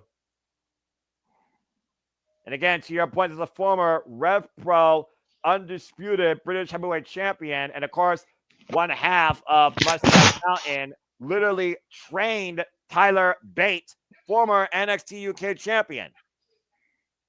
And you can see Tyler Bates' influence when he wrestles. You can see the influence of Trent on him. Well, again, I mean, I think the student may surpass the teacher in some people's opinions, especially with a moral code while Tyler Bates out injured. Let's go ahead and look back at this. It was 3 weeks ago, again, during that five-way dance, a low blow by Trent Seven stopped Ace Austin from hitting the fold, and both men busted that night as they were looking to become number one contenders for the X Division Championship. As Trent Seven hoisted up Ace Austin for a burning hammer and got the better of Ace Austin in trios action by dubious means. But that was 3 weeks ago. This is now. Well, we've already seen cheaters apparently able to succeed at least one time tonight. So we'll see if Trent Seven can pull the same trick off again, or will, like you said, Ace have a proverbial counter up his sleeve. Mm-hmm. There goes one half of ABC. Former multiple-time TNA Tag Team Champions, while Joe Hendry was Moose's undoing, ABC was the system's undoing. Twice this year. Ace Austin, of course, to your point, representing ABC, his fallen brother in recovery, Chris Bay, the Art of Finesse, a team of two former X Division champions with wins over the likes of Motor City Machine Guns, the Rascals, and the System as their run as a tag team, former three-time TNA Tag Team Champions. I wonder if Ace Austin's a fan of Gambit or the Joker, because he loves playing with these playing cards. Yeah, could be one of those things.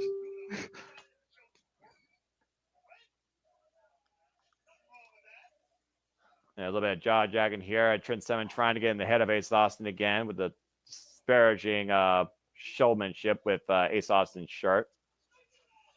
Trying to play mind games. And Ace Austin trying to come in hot. And Trent beating him.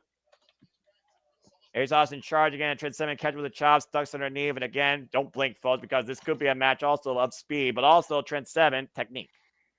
Irish whip reversal, thrown off the ropes, roll through. Ah! Taking out his leg. Ow. I don't like the way his leg folded. Well, Trent Seven has had leg injuries in the past. And let's be honest here. Trent Seven, he's been kind of in Speedball Mike Bailey's shadow, even part of the tag team Speedball Mountain. Let's think about who had the better year, who had more credit to themselves, who had a championship win this year. Speedball did. Trent never did. Speedball won the X Division title twice. Yeah, he beat Mustafa Ali. When no one could. He handed Mustafa Ali his first loss in TNA wrestling to win his third X Division championship. And he was even going to give Trent Seven a chance at the title. But I think Trent Seven was always envious that he wasn't the guy that did it. To be fair, after Mustafa Ali lost, what have we even seen from him lately? Like, a whole lot more aggression right now as he's knocking Trent Seven's win out of his chest with these kicks. And of course, Ace Austin also a previous challenger Mustafa Ali's X Division championship. Ace Austin looking to fly, and oh no! Cut down by Trent Seven, launched off the ropes there. And of course, I talked about before the connection with Trent Seven, Tyler Bate, and Pete Dunne, British strong style who ruled Progress Wrestling and defined the brand NXT UK. And again, wiping out Ace Austin's legs here, Walter, and Trent Seven has taken control here. Of course, Trent Seven lost the Rev Pro British Heavyweight Championship to Michael Oku. Oh, man, that was a hard Irish whip. And again, the subtle mockery by Trent Seven. Working on his legs. That British strong style is all about isolation and joint manipulation. And if Ace Austin shows his knee is slightly compromised, Trent's gonna go after it like a pit bull on a bone. Like it's gonna be on. Yeah, but I think Trent Seven's showboating a little too much here, and you don't want to do that against the likes of Ace Austin with the drive and speed that Ace has right now. Trent Seven hooking up Ace, though. Oh, man, taken down hard. Cover 2, count only. That might be the counter to his speed. You work on his legs. He ain't as fast as he can be. And, of course, Ace Austin is coming over debilitating back injuries earlier this year with the wars they've had against the system and the Grizzly Young veterans. Mm-hmm. Knife edge chop. Trent Seven with the lateral press gets a 2 count. Oh, and again, the chop to the back. PK follow-up, front and back attack. Lateral press again, and Ace having to force all of his strength to lift up Trent Seven's body weight. He had to know it wasn't over. But again, it just forces Ace to kick out, and it just wears him out. The more you cover him. Again, literally Trent Seven chopping down Ace Austin. At one point, Ace Austin was christened by the TNA fans to become the youngest TNA World Champion. Here, Ace stands, though, on his own, still fighting on behalf of his fallen brother as a tag partner. Cover. The fact that he's not even letting go of his hand while he's chopping, he just keeps dragging him back up. Well, I mean, at this point, you might as well say Ace Austin is almost dead weight. I mean, he's just literally reacting as he's hit. Again, just wearing away Ace Austin. But again, we talk about the drive of Ace Austin, fighting on behalf of his fallen partner and absorbing this former Rev Pro heavyweight champion, former Wrestling Revolver heavyweight champion, by the way. Not backing down, taking all these chops here.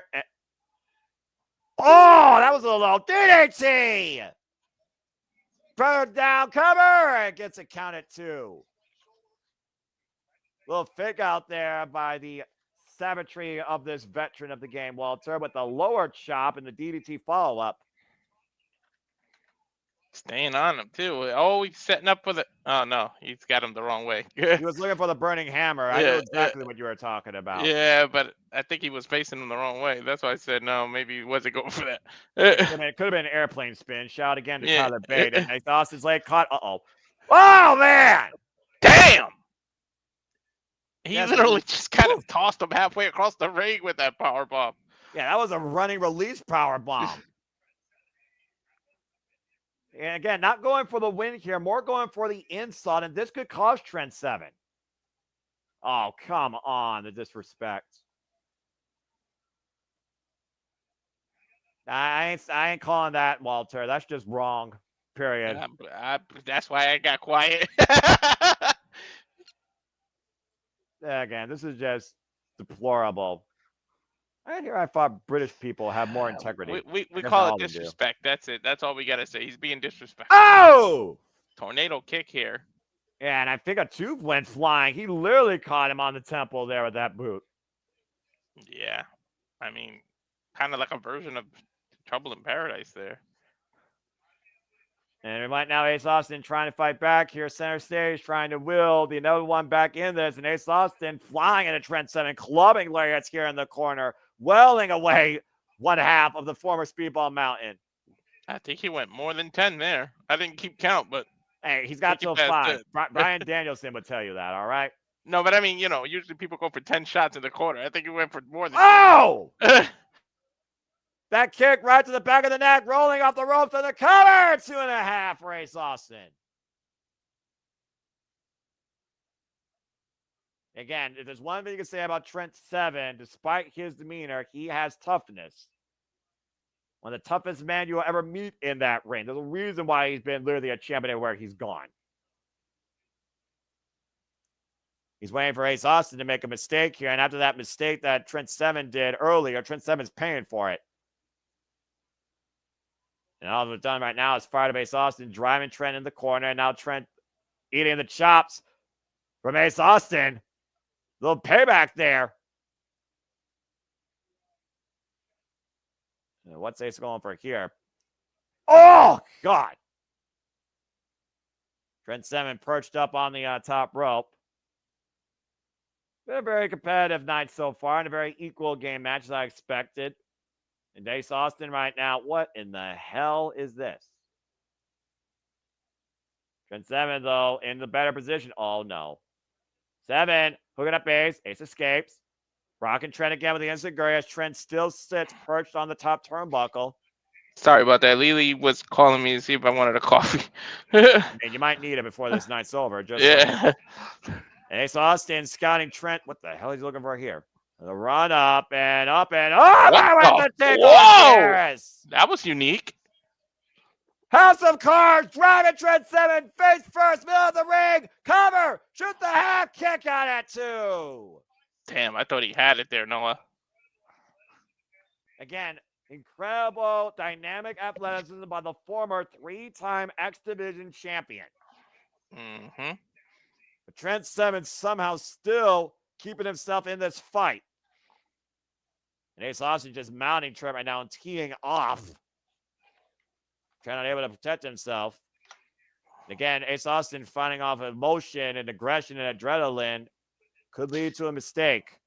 I mean, you got to keep in mind, he could have Chris Bay on his mind, too. Oh, and again, I do wonder if that's to Ace Austin's weakness, as you saw that vicious chop to the hamstring by Trent Seven.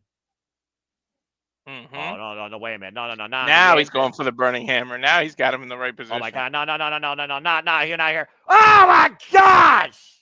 Hardest part of the ring. Burning hammer face first on the apron. He didn't even fall to the floor. Yeah, but he's the one on the outside. He's the one getting counted out now. Yeah, but he literally dumped Ace Austin face first. Now, if he hits this move again in the center of the ring, you got to believe it's over, right, Noah? I mean, at this point, he might as well go for the cover. Man, a huge looks victory like that's for what he's Trent doing. Seven here. Cover, 2, and no! Too much time Yeah, went a little by. bit too much showboating, costing Trent Seven there. Like I said earlier, got a little bit too confident and allowed Ace to persevere. You got to And give he got Ace the front Austin row. credit, though. You know what that is? Great ring awareness. Well, we've seen this how many times when a wrestler gets so full of themselves, they forget about how close they are to a potential rope break on their opponent. Trent only has himself to be frustrated with after that. Again, first time ever singles matchup, by the way. Ace Austin and Trent Seven. Ace still with the 2 sweet. Again, like you said, fighting not just for himself, but on behalf of ABC. Uh-oh. Ah, God! Ow! Fingers make a wish. Pump Pump handle handle. slam? Got all of it. Austin covered and kick out again. What is driving Ace? Like, how is he finding that extra oomph to kick out of these? I mean, again, when you literally are fighting for more than just yourself, that's a unique motivation. And Trent Seven's starting to get a little bit frustrated here. We get to see 250 pounds of motivation a little bit later. Damn right. Ace Austin, though, looks like he's out of it, though. And again, well on the way with these chops, back of the head and neck. Trent literally picking up dead weight right now. And he might be looking for that 7-star lariat, ripcord. Ace blocking it. Martial arts kick. What the was that? Oh, God! That was a rolling heel kick that caught Trent flush on the jaw. And now Ace is dealing with dead weight. There's the ripcord. Pop and bang! That one caught Trent. Ace left the second, though. Chopped out of midair off the springboard cutter attempt. And the 7-star lariat. There he is. Followed by a spike power driver. Boom! Down on his head with the tombstone pile driver. Kick out at 1! Did Ace just find a second win, Noah?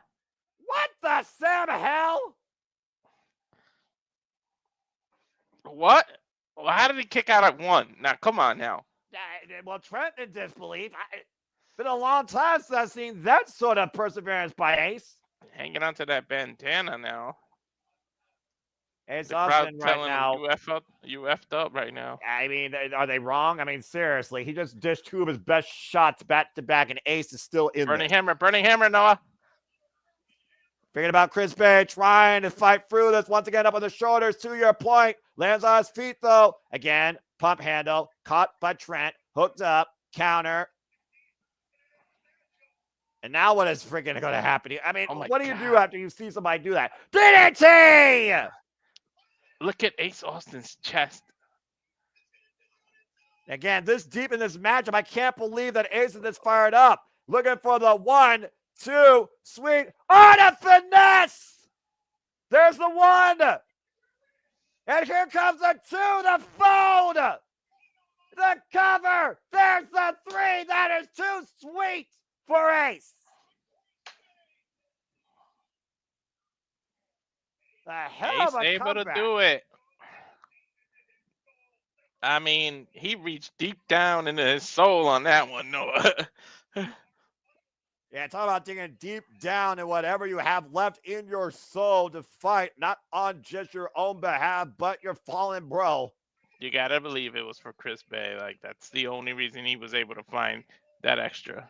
Without no doubt. Again, he literally pulled off their tag team finish. The 1, 2, 3. The fold, the cutter, the count. Too sweet. Breaking news.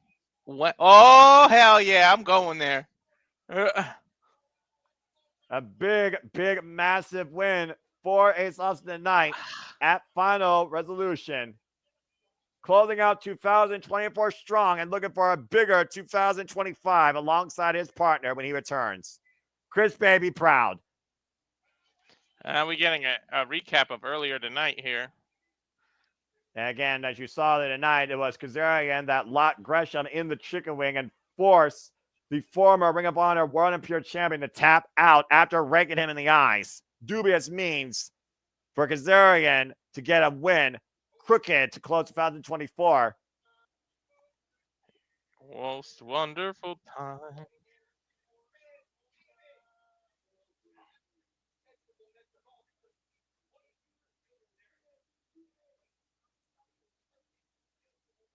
That TNA training up upward. He's not right along there. Whew. The King is working overtime, keeping a close eye on the main event. Uh-huh. And I know John Layfield's not too far behind to take your damn head off.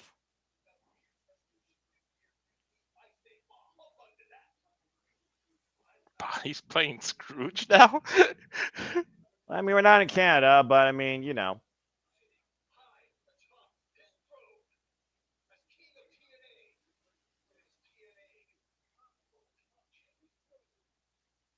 I mean, if there ever wasn't the opportunity to become world champion, it's right there. But speaking of former world champions, though, holy hell, look what we got next. Women's professional wrestling, damn it. Again, I mean, while Kazarian's looking to become literally getting the ultimate holiday gift for Christmas, here comes something much more worse and dangerous than the Grinch. Jordynne Grace goes one-on-one for the first time ever outside TNA TV with Rosemary. Holy Rosemary shit. left behind, looking to send Jordynne Grace so below as she looks to pursue the TNA Knockouts World Gold. Jason Mask. It is Friday the 13th. It is a scary thing this year to look at the movie industry, and that horror seems to dominate more than the actual holiday spirit. You gotta love horror. No, I don't. And my Rosemary wife loves creeps me out. horror. Anyway, let's go ahead and talk about, again, Rosemary's proposed final resolution involves the TNA Knockouts World Championship, and she's been stalking Jordynne Grace ever since she lost to Masha Slamovich. And after Rosemary beat Zaya Brookside and Savannah Evans at Turning Point, she has turned her sole attention to the Juggernaut in pursuit of what Masha Slamovich has. Come on, Juggernaut. Come out as Michael Myers. Just let's keep this going. And again, the warped mind of Rosemary, more bizarre than Joaquin Phoenix as the Joker. Big Mama Pump. If you hear me, here comes literally the face of TNA since the beginning, Jordynne Grace. That's a woman. Jeez. That's all woman. Again, the Juggernaut has literally been TNA's Wrestler of the Year. To your point, has been involved in Japan, Australia, WWE, Trailblazer, History Maker, Record Breaker, the former TNA Knockouts World Champion who's held that title since January, only to lose it to Masha Slamovich at Bound for Glory. But since then, Jordynne Grace has been kind of in a downward spiral. She lost to Masha Slamovich in 2 out of 3 falls at Turning Point in her contractually obligated rematch when Masha pinned her 2 straight times after Grace was already up a fall, and she just lost to Tasha Steelz thanks to that Alicia Edwards virus. And now Rosemary is looking to prey on what she believes is weakness. Yeah, I don't think the last 3 months hasn't been that great to Jordynne. Like, the whole year has been there until the last about 2-3 months. Yeah, you can look at Rosemary. You can say much more of the same thing, as she has lost herself since Under Siege after Jessica Havoc lost to Ash by elegance. And of course, the fallout with her and Wendy Chu has put Rosemary literally by herself again, herself in the shadows. Nice rolling death-fire driver, running lariat, Hilarious press, cover by Grace, gets a 2 count.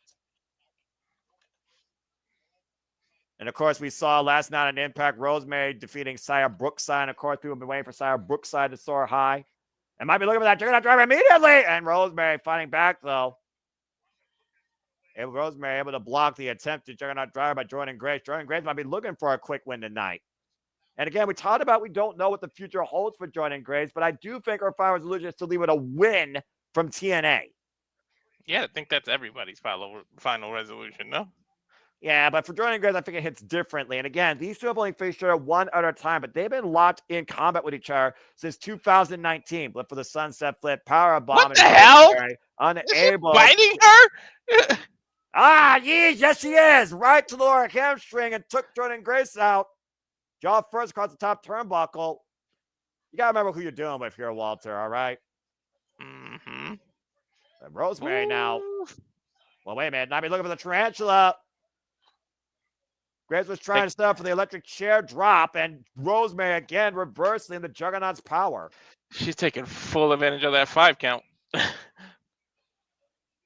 And Rosemary unleashing absolute hell as only she can right now against a very, I would say, rattled Jordynne Grace. We're running through Grace with a clothesline. We talked about Gunther in WWE. Do you think Jordynne Grace has lost some confidence lately? I would definitely say yes, especially after, again, she lost to Tasha Steelz, who she already beat 2 times earlier this year while she was the TNA Knockouts World Champion. And Rosemary right now preying on that left arm of Jordynne Grace. Oh, a hammerlock here. Damn, look at that bruise on Grace's thigh. What the hell? Well, again, that was a hard landing. And again, she's been through some wars as of late. Let's not forget, Tasha Steelz took her to the limit before Alicia Edwards got involved for a good 10 minutes. And she still is recovering from that 2 out of 3 falls match at Turning Point, where those two literally slammed each other and everything that wasn't taped down. Mm-hmm. Damn, that's a deep bruise. The scars of battle and the freaking marks of your history. Mm-hmm. And right now, again, you take out one of Jordynne Grace's arm, you neutralize her power and the attempt at the Juggernaut driver. Nice running forearms here by Rosemary. Boot to the side of the head right now, and I think she caught her on the right shoulder. And again, you see right now that shoulder causing Jordynne Grace a lot of trouble here. Smart wrestling by Rosemary. Cover. It's a 1 count. Could be the story of the match here. Well, again, let's talk about both these women's arsenal. Rosemary uses a move called So Below. It's almost like a Michinoku driver. Jordynne Grace, of course, uses the Muscle Buster and the Juggernaut driver. Both moves are high-end impact moves on your head and neck, and it involves using your strength. If Jordynne Grace's strength is neutralized because she can't hoist up Rosemary, that plays to Rosemary's benefit. Yep. Got to take away her biggest weapon. And again, Rosemary literally preying on that arm, hyperextending it across the bottom ring rope. Again, taking full advantage of that 5 count. Now with a low drop forearm. Damn. That's a sliding elbow right to the face, or sliding forearm to your point. You see that crazy smile on Rosemary. She knows she's in full control here, trapping Jordynne Grace in the head scissors. And now Grace, though, hoisting up Rosemary like a chair. Again, Rosemary escapes, though, trying to drive Jordynne Grace into the apron face first. Oh, I got countered with a vicious Grizzly Magnum. And a chop for good measure. And knocking the wind out of the Juggernaut. Grace right now has not been able to get out of the gates since the beginning of this match. And every time she tries for something, Rosemary has a counter. Like you just saw what she did on the steps.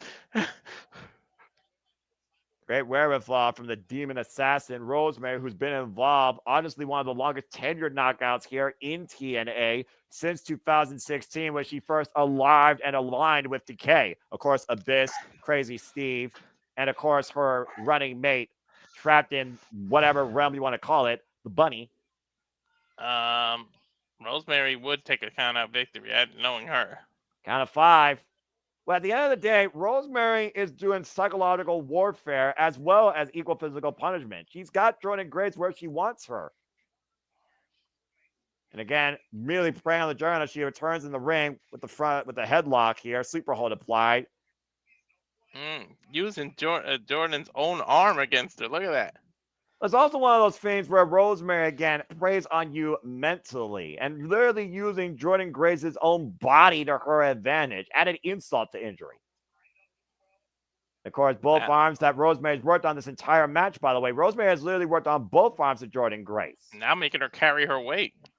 And Rosemary right now literally is holding on as Jordynne Grace trying to fight her off and finally does so. Trying to get feeling back there, maybe looking for a potential backslide. But again, Jordynne Grace right now, the core not compromised. Drives Rosemary face first the top turnbuckle. Jockeying for position here. The backslide, the cover. Gets a 2 count. Oh, man. And Damn, she slapped the shit out of Rosemary. Walter, watch this. Rise from the dead. You never want to leave Rosemary in that position. I'm just saying. I don't know. Jordynne right now, double underhook counter, hoisting up Rosemary, possibly looking for Eric crash cover, and gets a 2 count. Great counter. Yeah, but not enough to put Rosemary away in this fight. Jordynne, she's starting to show frustration too, Noah. Well, Jordynne Grace is fighting more than Rosemary. She's fighting herself.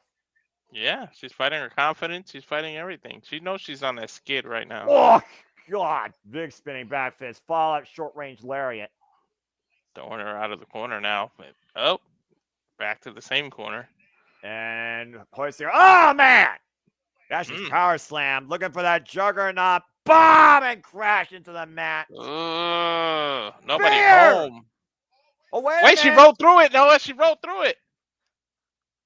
And Rosemary, though, trying to fight back. Runs into an uppercut. Not sure if got enough of it. Jordynne Grace in the cover. Gets 2.5. I don't think she caught it all, Noah. Jordynne, she's showing all kinds of frustration now. And you see the look on Jordynne Grace's face. It tells the story. Rosemary, great awareness, rolling to the outside, the apron, to the entranceway. I mean, she literally hit Rosemary about as hard as she could from where she was, and it still wasn't enough to put down the Demon Assassin. Now, Rosemary was smart and gave some space, but Jordynne now chased her. And now we got a sleeper hold applied here on the rampway. Yeah, that does you no good if you're both out there. Well, I mean, you did say Rosemary would take a count out. If Jordynne Grace can't respond to a 10 count, Rosemary could win this. Yeah, but what is the ref at? I don't even know what she's at. Did she start counting? Yeah, she's up to 4, and she's asking both women to get in the ring while Jordynne Grace is trying to hoist Rosemary up. The backdrop from the electric chair position on the ramp. That's not a soft landing, Noah. Yeah, if nothing else, it preserved new life for Jordynne Grace in this match.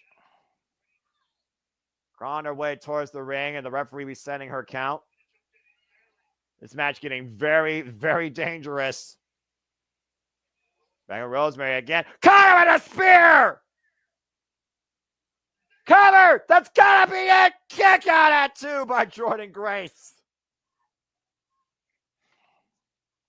Take a look at this spear, Walter. She launched herself into the ring through Jordynne Grace's midsection.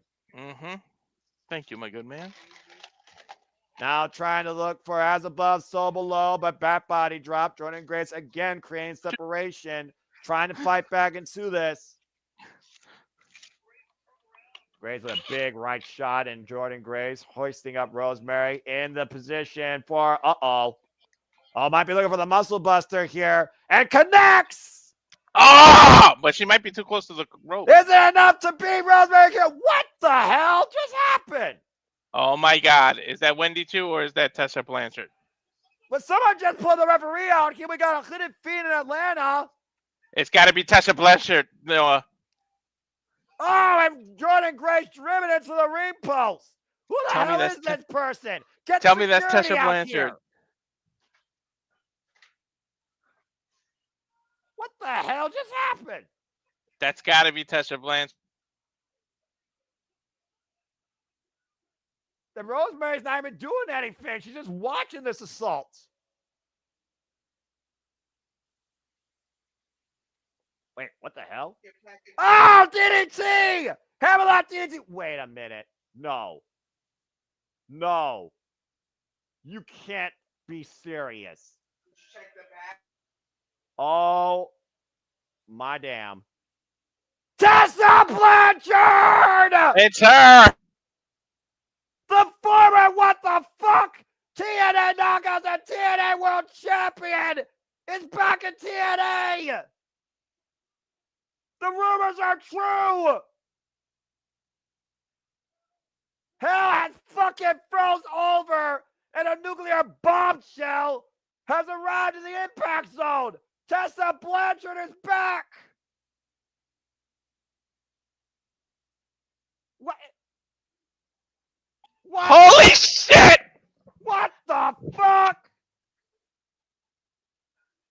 Tasha Blanchard is back in TNA, and she just dropped Jordynne Graves. I imagine the match got thrown out. We didn't get a decision. What just happened? Wait, didn't I call a DQ but the other way around? There was no DQ. There was no bell. Somebody took a risk.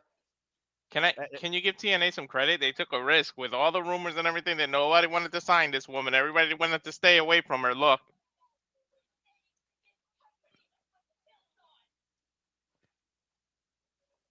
Oh shit. Tasha Blanchard is back. I took somebody out that said that this company was built on. You just pie-faced Gia Miller.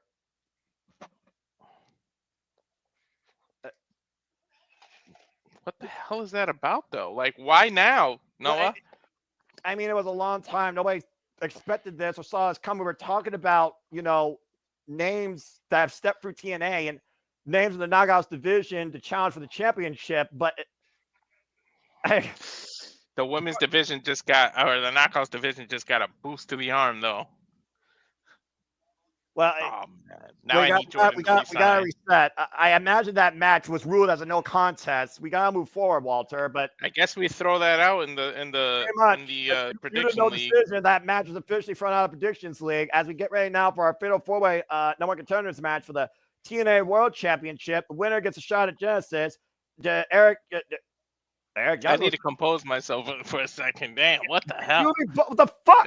You're talking about somebody that has more weaponry in her arsenal than a freaking nuclear bomb wherever she goes. That's burned every bridge possible, male and female wise, in the impact zone, back in TNA.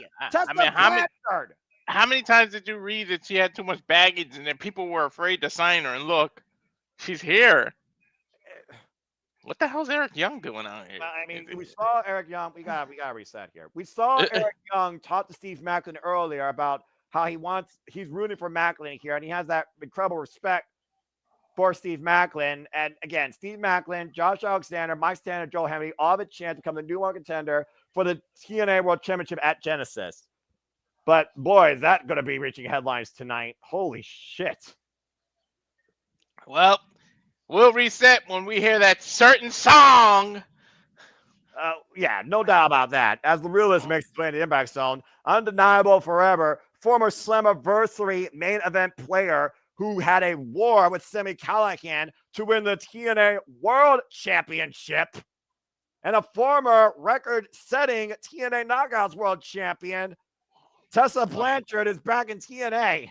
What the fuck is 2024, Noah? I have no fucking idea. I'm just ready for it to end. Can we fast forward 2 weeks? 3 weeks, whatever it is. For now, the spotlight's on the realist Mike Santana, who has made his resolution very well known since he returned home to TNA back at Rebellion, with wins already over the likes of Kazarian and Moose as he looks to finally get his first chance at the TNA World Championship. My pick, this is my boy right here. Straight out of New York, and of course, we know some reversal will be emanating from the UBS Arena next year. Santana. I mean, again, if you're not in this business to one day be number one by yourself, then what did you get in the business for in the first place? Too bad Hernandez isn't around anymore. Yeah, right? Here's the walking weapon now. Yeah, the former living, breathing heart and soul of TNA, now bitter, jealous, envious prick who's already lost to Joe Hendry and Steve Maclin, but now leads his own Northern Armory. There might have been a time where Eric Young on commentary would have endorsed Josh Alexander to be the guy once again of TNA, but that has literally ship sailed and passed. His Canadian brethren it would have been, but nope. Again, we talked about the respect that Eric Young has had for this man, a veteran of over 20 years who became part of TNA and has been part of this company since 2017. Of course they're going to save Hendry for last. Well, I mean, say his name and he will appear, but also here comes this bulletproof man, and boy, did he prove it was bulletproof back at freaking Turning Point. Steve Maclin, who is looking to tag and bag his way towards his second ever TNA World Championship. Let's not forget also here, Walter, Steve Maclin was Nick Nemeth's first pay-per-view match when he arrived in TNA. Maclin can have momentum on his side here. Like I said, you can make a case for any one of these four gentlemen to win here. Yeah, and again, only two of these men are former TNA World Champions. Say his name and he appears. I believe in Joe Hendry. Copyright. I believe in Joe Hendry. Do you believe? I always do the gimmick. Why is this man not the champion already? The most viral motivational sensation in the wrestling business this year. Joe Hendry. Joe Hendry. I believe in Joe Hendry. Damn right. All right, that's enough, Walter. Joe Hendry, of course, who literally had his chance at Bound for Glory. It's never enough. We got to wave our hands. Of course, when Joe Hendry, Nick Nemeth respected Joe Hendry so much, he wanted to give him another shot. But Santino Marella says, I can't give shots. You have to work your way back from the bottom to the top. Now he's got a guaranteed chance to get back there if he beats this field tonight. Again, fatal four-way action. First pinfall submission wins, and that person will challenge for the TNA World Championship at Genesis. Do you believe that Joe Hendry will have a greater year in 2025? The great thing about fatal four-way is there's no rules. Yeah, and there's no disqualification either. And again, we believe. We believe. I love that they got the Joe Hendry Titantron there. This is a four-way match. Again, first pinfall submission inside the ring because the new number one contender. There are no countouts, no disqualifications. Mike Santana, Joe Hendry have never been TNA World Champions. Steve Maclin and Josh Alexander both have. Josh Alexander with wins and losses to the likes of Steve Maclin. Mike Santana, who has a win over Steve Maclin. Joe Hendry with wins over both Josh Alexander and Steve Maclin at a point. What a drop kick by Mike Santana to Josh Alexander. And chances are, Walter, this match is not going to stay inside the ring. Hell no. Why should it? There's no count out. And again, Mike Santana looking for his very first opportunity in his career to challenge for the TNA World Championship. Look at that. A veteran. He's never even had a damn opportunity. Well, considering all his career, he's been known as a tag team specialist, Proud and Powerful, LAX, Eat Express. Remember last time he was here in TNA, he had wars in the concrete jungle against the OGs, led by Eddie Kingston. I mentioned his old partner earlier, Hernandez. If he was still around, they probably would have been generated back to be in the tag team. Very possible. Ducks underneath the clothesline. Josh Alexander catching Maclin with a boot, though, while Maclin was looking to launch himself. And Joe Hendry now in the ring. Joe Hendry, who submitted Josh Alexander in an ankle lock this year. Say that again. Say that again. Joe Hendry, who submitted Josh Alexander in an ankle lock this year. You talk about irony.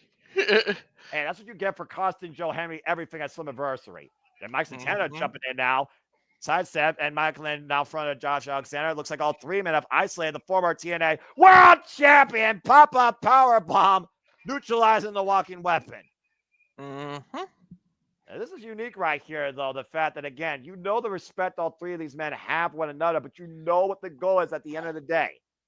Sorry, Noah, but respect goes out of the window when an opportunity is knocking on your door. You better open it. Especially when it's for the richest prize in the company. Again, Mike Santana has never been there or had the chance. Maclin's been there. Joe Hendry wants to get back there. Joe Hendry was screwed out of the last few. Twice! Off! Enziguri rocking Maclin down to his knees. Maclin, who was the first eliminated in that six-way at Slammiversary, and has been working to rebound himself ever since. Sidestep, I stand in front of the corner, and Maclin tags Santana out of a clothesline. And Joe Hendry, of course, who literally Cutter. became the viral sensation this year, challenging for the NXT Championship at one point. What a 2024 Joe Hendry has had. Right? Which means 2025 can only be better. This man that's been everywhere, including reality of wrestling, Booker T's wrestling show, NXT. He's been across the pond. He's been literally in the ring with Elijah. Surprised he didn't even. I'm surprised he didn't go to Bloodsport. Right? And look at the show of strength right now. Joe Hendry holding Maclin in position, dropping him down from the stalling vertical. Maclin is no small man.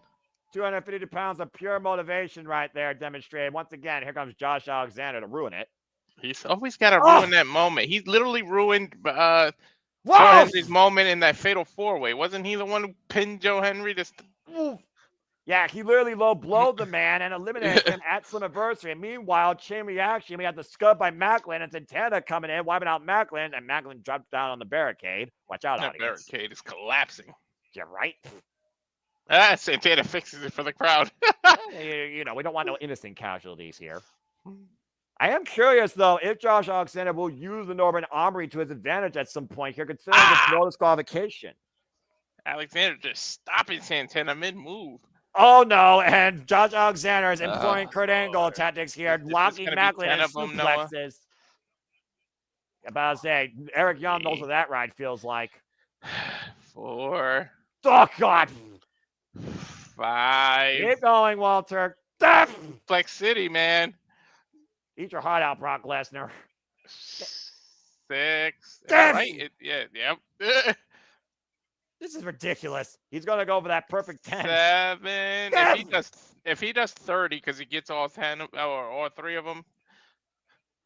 8. God damn.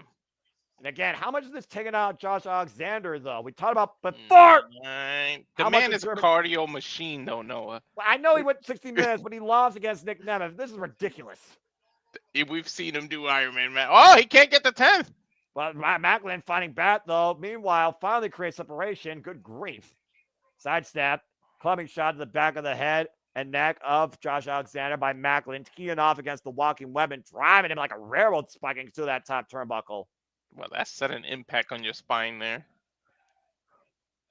And again, you got a glimpse inside Maclin's mind at turning point, Walter. A former serviceman who used bullet shells to put down the walking weapon. Literally. Like, look at the jacket he came out with. Remember that? Exactly. Tag him in back. I'm looking to get him in the crosshairs, but Alexander ducks out of the way, and Joe Hendry takes Maclin down with a clothesline. And look who he ran into. Well, say his name and he appears. And again, Joe Hendry has one of the greatest wins here for the Digital Media Championship against Moose. It was the first time he beat Moose. He was the only one before... Before Nick got to Moose, Joe Hendry was the only one that literally held a pinfall victory over him. And Josh Alexander taking the leg out from Joe Hendry with the dragon screw and the PK, obviously trying to soften it up for that ankle lock. And think about what it would feel like for Josh Alexander to submit Joe Hendry in his very own hold that Joe Hendry used against him. Redemption. And again, this is what Josh Alexander does. He dissects his opponent more methodical than ever. That's not one thing you want. Is a compromised wheel when Josh Alexander's on the opposite side of you.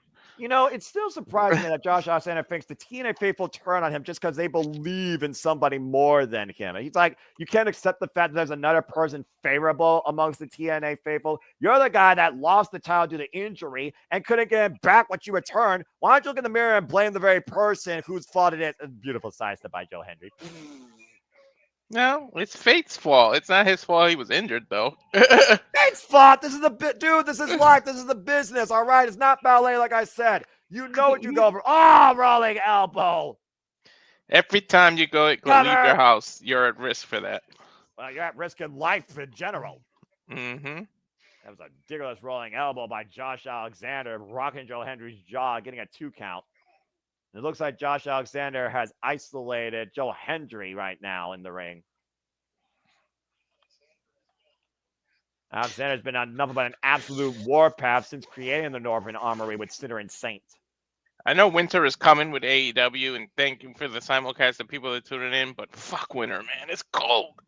Oh, get over it. Embrace it. I mean, shoot, Josh Alexander won't complain. He's from Canada, eh? Hey, look, I'm cold and I'm drinking iced coffee, so go figure. What the hell am I? You know, you are what you are. And Joe Hendry, though, he might be motivated here. And Joe Hendry now trying to fight back against Josh Alexander. Big right hands, Irish whip reversal on the knee of the midsection. And Joe Hendry sent to the outside. Alexander right now has isolated himself in the ring. You can't win in there, though, without another person. You can't catch a little bit of a break, though. Well, Santana right now squaring off against the former longest reigning TNA World Champion. For the first time since Santana returns, he's in the face with the former heart and soul of TNA. And now Santana squaring off against Alexander. Here at Final Resolution, their first confrontation. They're dropping bombs against each other. And of course, Alexander wears that headpiece due to that surgically repaired ear. Off the ropes, and Alexander catches Santana. Like a weapon, possibly looking for a death by a driver. Santana fighting back, though. Woo! Kicked to the side of the temple. And a falling crossbody in the back of Santana, driving to the outside. I almost thought he was going to go for a 619 for a second. I was like, what the hell is he setting up? That's vintage Alexander there, taking a victory lap and wiping out everybody, spinning Maclin the opposite way over the barricade. He literally just cleared the field, Noah. There's no one left. Well, he's got to find somebody to bring in the ring to get a pinfall or submission to punch his ticket to Genesis. Mm-hmm. And now he's in the ring with Santana. And Santana right now eats a knife-edge chop. And once again, Josh Alexander, Spicoli driver, rolling DVD, rolling forward, by the way, excuse me. Steamroller. You know, oh! Alexander's on that list that you couldn't pay me to take a chop from, man. Big kick out at 2 after that falling knee from the top rope. Wait, what? Is that Westside? That's Westside Gunn, a huge supporter of TNA wrestling. The stars are out tonight, apparently, even in the entertainment industry. Again, XTV is about like music and movies also. Let's just keep that in mind. Alexander throwing Joe Hendry to the outside again while Maclin is trying to get back inside the ring, unable to. And once again, Santana trying to fight back, but Alexander, big backdrop suplex. That was in the middle of the ring, too. Why isn't he going for a cover? I think the confidence of, once again, Josh Alexander getting the better of him here. It's almost like he's underestimating this field. Like he feels like he's firmly controlled to get the win any time, and uh-oh. And no, Maclin, oh boy.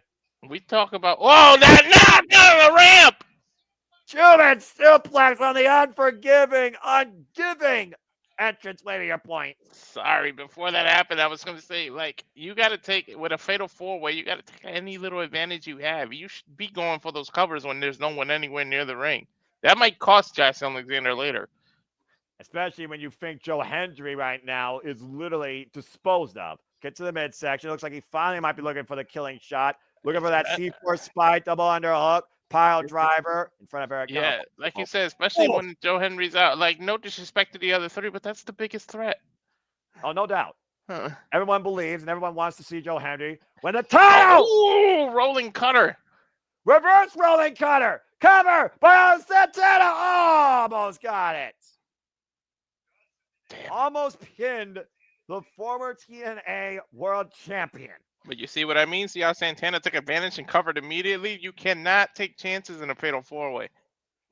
He might be looking to spin the block, that rolling lariat, that deck Kazarian at turning point. Alexander ducks underneath it, though. Nice boot. Went for the STB, and Alexander, great scouting, and once again catching Santana. Now Santana pressing the top rope. He's in a compromised position, Noah. I sense disaster. Front face lock, and Alexander looking to send Mike Santana for the ride. Santana fighting back, though. Open palm strikes to the ribs. And again, big headbutt, though. I'm not sure who wins this bout here. And again, both these men right now just trying for that big dominating shot. Open palm strikes, side of the head, side of the face. Alexander biting the head now of Santana. And this goes back to that new aggressive nature of Josh Alexander. Wait till Hendry. Here we go. Every fatal four-way's got to... Oh, I thought it was going to be the Tower of Doom spot. No. It's something much worse. Santana in position. Avalanche blockbuster. Well, we're at even stalemate now, Noah. I don't think anyone's got the momentum now, no? How about going from the top of the Brooklyn Bridge right between the uprights, wiping out Josh Alexander and everybody else in the process. Mike Santana and Joe Hendry now face to face. Who's more motivated here now to get that shot? Someone that's already been there or someone that's yet to have been there? Neither of these men have been TNA World Champion in their career. Here we go. Oh, God. Santana and Hendry. And of course, Joe Hendry, the longest reigning digital media champion over 260 days. Damn it. By face, Irish whip. Joe Hendry froze for himself for Santana with a clothesline.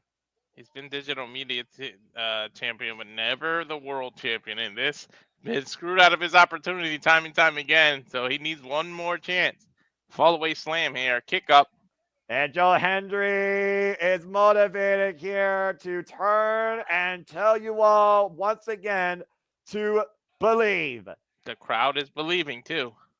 Oh, man, the Psycho Knee by Steve Maclin. Cover on Hendry. And Santana saves the matchup. Did he hit him with a knee? It almost looked like he did a Claymore from that angle. That was a Psycho Knee, bruv. Kind of the power bomb. Whipping against the Gurry. Maclin scouting it, though. Maclin once again off the ropes. Santana, great leapfrog. And catching Steve Maclin. Death driver, the cover, kick out by Maclin at 2. Dude, Noah, Maclin came out of nowhere. Like, I almost forgot about him for a second. Right? And counter exchange here. O'Connor roll, reversal. Oh, clubbing shot back of the head. Went for that cutter again. Scouted by Josh Alexander. Torture rack. Power bomb. Here's a cover by Alexander. Kick on Santana at 2. Referee was in a bad position. He got clonked by Alexander. Right? And again, Joe Hendry right now trying to fight off Josh Alexander. All 4 of these men literally have gone for a pinfall in the last 10 seconds. Joe Hendry meeting him, Alexander at the top of the ropes here. Oh, boy. Oh, God. Again, Josh Alexander headbutt, though, to the heart of Joe Hendry. That big-ass stone piece he got. Hendry, though, back up to the ropes. Oh, an avalanche fall-away slam, Noah? The strength! Avalanche fall-away slam! Oh, the knee into the head! Cross-body, frog splash by Santana! Broken up by Alexander. That's the issue with the four-way, see? And now the ankle lock applied by Alexander to Santana, middle of the ring. Roll and through, there's no rope separation. On a fatal four-way. We got to remind you there's no rope breaks. Alexander can just hold on to the ankle slam if he wanted. Yeah, this is getting crazy. Oh, God! And Maclin dropped on the apron. The tope by Santana Alexander. This match is fucking nuts. Look who's left all alone in the ring, though, Noah. Oh, no. Joe Hendry, we believe, but you don't need to fly. Hendry over the top. Taking out the field. Now he's got to pick somebody up. Dead weight, throw him in the ring now. This is absolutely fucking insane, but this is what it means to all 4 of these men to get a chance at being the TNA World Champion. This is what Nick Nemeth wants from TNA. That drive, that hunger, that determination. He wants those challenges. He wants to be a fighting champion. He wants fight-worthy opponents. And all 4 of these men are proving that tonight at Final Resolution. This is Awesome Chance breaking out in the crowd, and we agree. It's been a hell of a night so far here. And Maclin went for a standing ovation. Boatman climb into the ring with a clothesline, though. Similar thoughts on both men.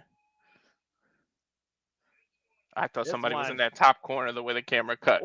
And meanwhile, outside the ring, Santana driven into the ring pose, and Josh Alexander. Wait, what is Oh no! Oh, Didn't that's he a do sit this tie. before to Didn't he do that to Maclin before and tie him up?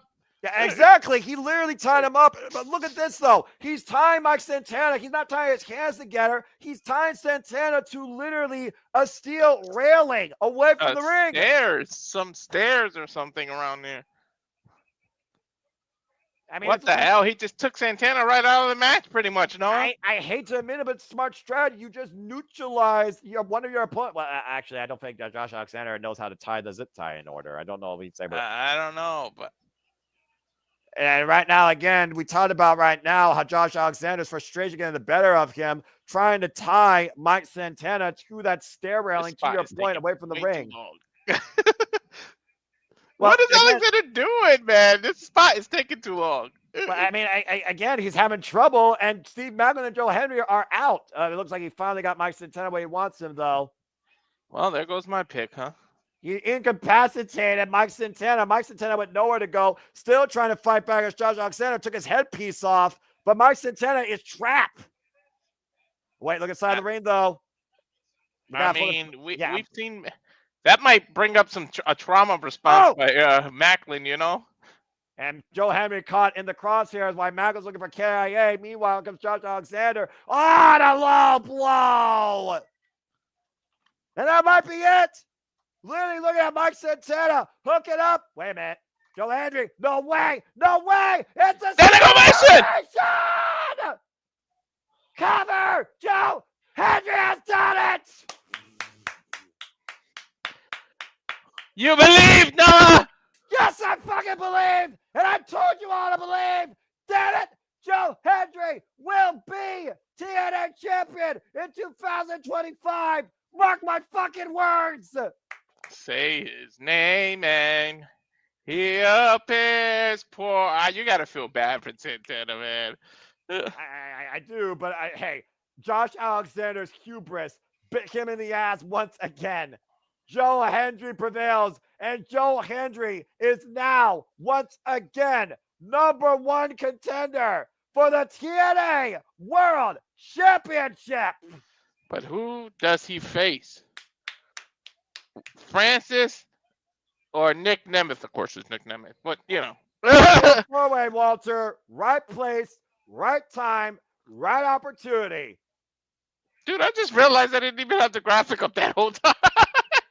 We were just having fun. I was loving it. And I love the fact that once again, Joe Hendry pinned Josh Alexander this time. I had the banner, but I didn't have the graphic. What the hell, botch? 2 wins over the walking weapon. Joe Hendry has once again cemented himself at the top of TNA, but will he find himself the face of TNA come Genesis? Is that when he gets the shot, Genesis, no matter who's the champ? That's right. You see the graphic right there, dude. Oh, man.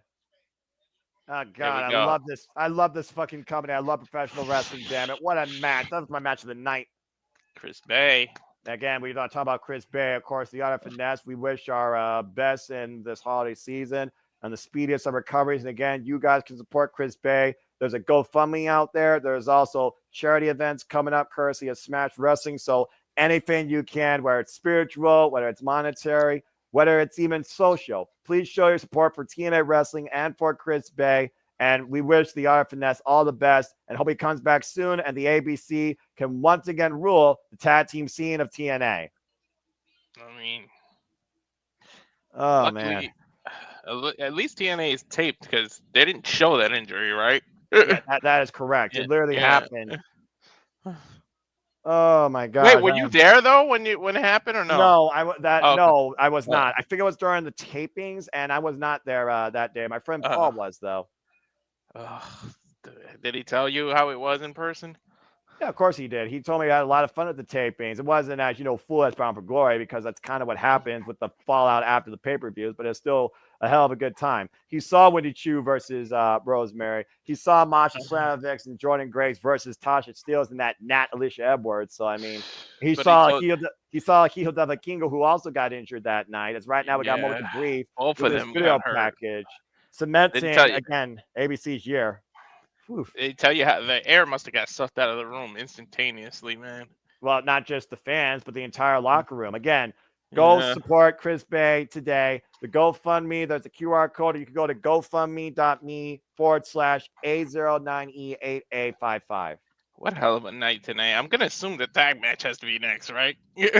Well, I mean, is AJ Francis the main event player? I'm just saying.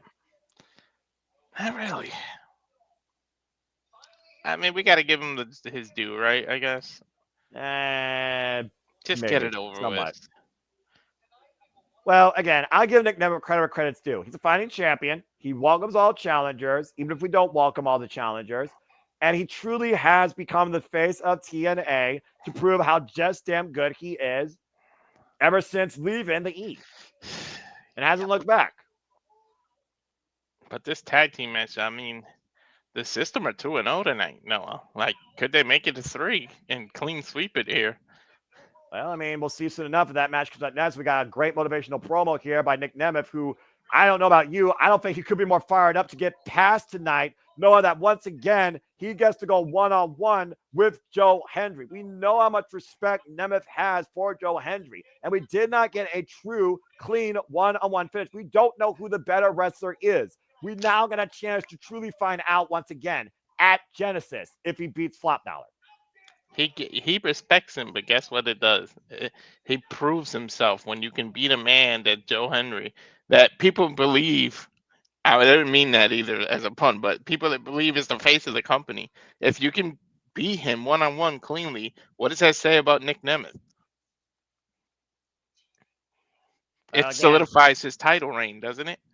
I would say so. Speaking of solidifying a title reign, to shut this annoying Nat up, not Alicia Edwards, Masha Slam is about to smash Tasha Steelz as we kick things into the knockouts for the TNA Knockouts World Championship. It's Masha Slam versus Tasha Steelz in Falls Count Anywhere for the TNA Knockouts World Championship, the richest prize in all women's wrestling. And again, Puerto Rican. Yeah, I'm about to say Puerto Rican represent, Walter. I was going to say the Puerto Rican powerhouse, but don't steal my nickname, TNA. I don't like call her a powerhouse, but I will give her credit. She's very tenacious. Again, Masha Slamovich, who already has wins over Lindsay Snow, Alicia Edwards, Jordynne Grace 3 times in a row. But Tasha Steelz has made her presence and name known, and she will stop at nothing to get that gold. Has not been champion since beating Mickie James back in 2022 at Sacrifice, but has always put her name in the picture. We saw her first chance this year against Xia Brookside and Jordynne Grace in triple threat action. She failed. In a follow-up match, Tasha Steelz faced Jordynne Grace one-on-one. She failed. Jordynne Grace, Masha Slamovich, and Tasha Steelz do share a few things in common. They have all been TNA Knockouts World Champion, and they've all been TNA Knockouts Tag Team Champions. But Masha and Tasha really escalated the last couple of months with the fallout from the system. Masha Slam is that mixed martial arts background, one of the lethal strikers in the game, while Tasha Steelz might be one of the most cunning and tenacious competitors in the game, formerly involved in Ring of Honor and NWA, while Masha looks to smash another obstacle in her run as TNA Knockouts World Champion. As we get set for this match, let's go ahead and look at the toe of the tape, Walter. There's a small differential in height. Of course, we know Masha has the package pile driver and the snow plow, while Tasha Steelz is that blackout cutter. Tasha, of course, a former TNA Knockouts World Champion, 2-time TNA Knockouts Tag Team Champion, and the first knockout to win Ultimate X. While Masha, of course, the reigning TNA Knockouts World Champion and a former 3-time TNA Knockouts Tag Team Champion. Here we go. Chill. Isn't Tasha the one that like helped defend the title in the system when Alicia Edwards wasn't available? And right on cue, that is exactly right. As Alicia Edwards accompanies Tasha Steelz to the ring, and you know that Alicia Edwards is out to make sure the system takes back control, and they'll use Tasha Steelz to try and do it. We saw what happened when Alicia Edwards got involved in Tasha Steelz' business against Jordynne Grace. They got the better of the Juggernaut that night. But we also saw Alicia Edwards try and beat Masha Slamovich in no disqualification, and it failed. But Tasha Steelz attacked afterwards, which brings us to tonight. Mm-hmm. So We Masha talked about and Tasha before. do have that. Masha and Tasha, like this is gonna. That actually sounds like a TV show or some shit. It sounds like a TV show that I would literally make sure I would avoid watching by any means possible because they sure as hell ain't no MK Ultra.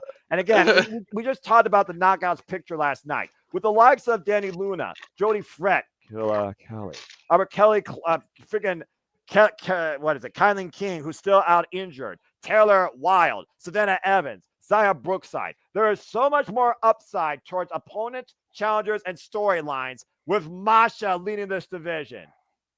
And here She's comes already our current... made. Go ahead. Yeah, she's already made history, literally defending the Knockouts Championship in Bloodsport. And to your point, we also saw Masha Slamovich endure 2 wars back-to-back days during WrestleCade weekend. The 2-out-3 Falls match with Jordynne Grace, and of course the Hardcore War with Lindsay Snow. I mean, how lucky is TNA? They literally went from Jordynne Grace to Masha representing the company. Like, could you ask for better back-to-back champions? And I love her theme, by the way. It reminds me a lot of Skillix. Mm-hmm. Masha Slamovich as hardcore and tested as a fighter as they come. Let's go down to Jay Chung for introductions, but we do have to be aware that Nat, Alicia Edwards, is in Tasha Steelz' corner. You know what else they got to be aware of? Tasha Bletchard is back. And Tasha Bletchard and Masha Slamovich are no strangers to each other, but they've never met each other in a TNA ring. And that's what it's all about. The richest prize in women's wrestling, the TNA Knockouts World Championship. Let's go down to Jay Chung for introductions. If you don't think that Jezebel's got her eye on this damn match right now, you got another thing coming. Well, what's worse, a Jezebel or a nuclear bomb?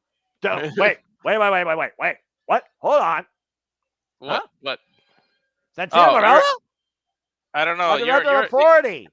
You were a second ahead of me. I know he better not be adding her to the match after I just said be careful with Tasha. Walter, I'm warning you right now. Stop trying to be Santana Morella.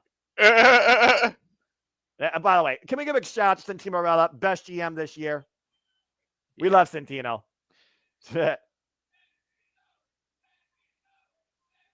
Detective here. Huh? That's the turning point. Oh, maybe he's going to kick Alicia Edwards the hell out of here.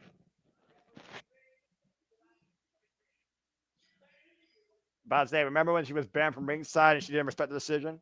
Mm-hmm. You don't respect the authority. In the voice of Cartman, respect my authority!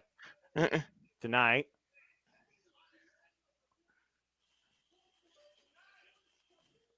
Santino Morella just banned Alicia Edwards from the building! Bye, bitch!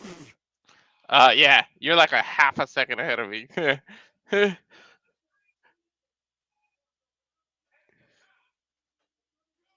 Not even Tasha, it's Tasha. What the hell? Hey, don't mock Santino Morella. What? Security.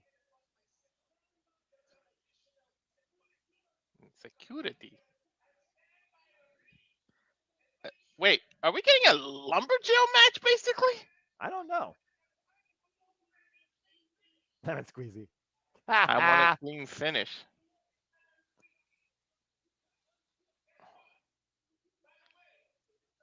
Forget it.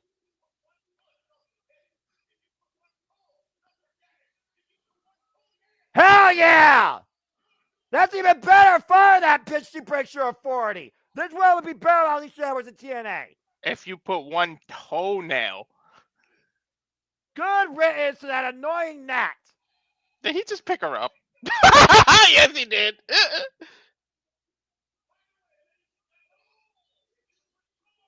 That is so brilliant. He even promoted TNA Plus. This is why Santana is the best thing in the wrestling business. We're going to What'd he say? legitimately have a one-on-one Falls Count Anywhere where the rightful woman will win because she deserves it. Alicia Edwards has been terminated from TNA's building tonight, and if she disrespects Santana's authority, she's fired. Hey, no, who's in the comments saying something? There you go. Now you can put the word banned in there and maybe you'll get Well, let's be honest here. All the system's done is disrespect. Covered by Masha Slammers Lateral Press.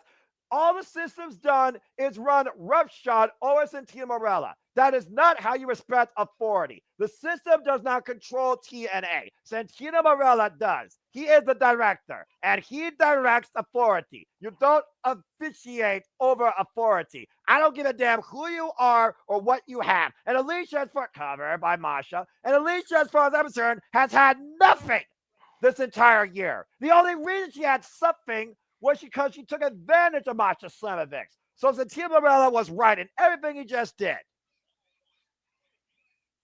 And Masha Slamovich right now looking to follow up here. And Tasha getting out of the way. And again, the system right now, of course, they literally have played nothing but the numbers game every opportunity they got. And right now, Masha looking to follow up here with the go. Jesus! Masha started on fire too, man. And wiping out Tasha and the security. And again, this security is out here to make sure the system is good. And it's Falls Count Anywhere, by the way, Walter. 2 count. No, it's security. Right. Security. And again, let's just go ahead and bring people with the speed on my rant. The only reason Alicia Edwards got her first title accolade in her career was because Masha Slamovich had a guaranteed rematch against Spitfire for the TNA Knockouts Tag Team Championships. But Killer Kelly was out due to becoming an actual mommy, a real mommy, not like Rhea Ripley. I mean, a real mother. Congratulations on having her baby. And right now, of course, Masha Slamovich and Alicia Edwards, they lost those tag titles back to Spitfire. And then what's followed with that team, while Tasha Steelz fought on Alicia's behalf. Oh, no. Oh, God! I like Tasha Steelz her gear. It reminds me of Bret Hart a little. Tailbone first suplex into the steel steps, Walter. While she goes for the cover, gets a 2 count. I literally until Masha covered her on the outside, I forgot it was a false count anyway, even though I changed the banner. Gotta say, remember, Santana Marella made a false count anywhere. He added additional security to make sure the system will get involved. Take a look at the replay here, by the way, Walter. Watch the way Masha lands. God! I just got the replay just now. God. Yeah. Ow. Tailbone first, huh? And legs first, of course, as well. And again, Tasha, for as tenacious she is, we know she can be very dangerous when she's driven to a point. And just like that, Tasha back in control, but Masha still finding back, driving Tasha into the apron. It got a little bit hot there. Damn, she drove her into the ring apron 3 times. And again, you don't have to roll in the ring, Tasha. False count anywhere. I think she just wants separation from her. Well, considering it's a falls count anywhere match, the only way to win is via pinfall. I mean, that kind of defeats the purpose of a count-out choice. I'm just saying. And also, count-outs and disqualifications aren't in play here. Only way this match ends is via pinfall anywhere. Oof. I've been shocked. Anywhere in Atlanta? Well, at this point, I would say yes, because Alicia Edwards is banned from the building. It probably is wise to stay indoors. And uppercut by Tasha Steelz. Fabin Seguri right now looking for the snap mare, roll through, and once again creating distance. Run through with the PK. Nice. Now trying to capture the title. Here's the cover and gets a 2 count. I just got the cover. 1, 2. There you go. And of course, Tasha Steelz, like I said, formerly only a one-time TNA Knockouts World Champion. And she beat Mickie James for that title after she was emotionally compromised after what happened to Chelsea Green during a match with the Perazo. Vicious strikes here by Tasha Steelz right now.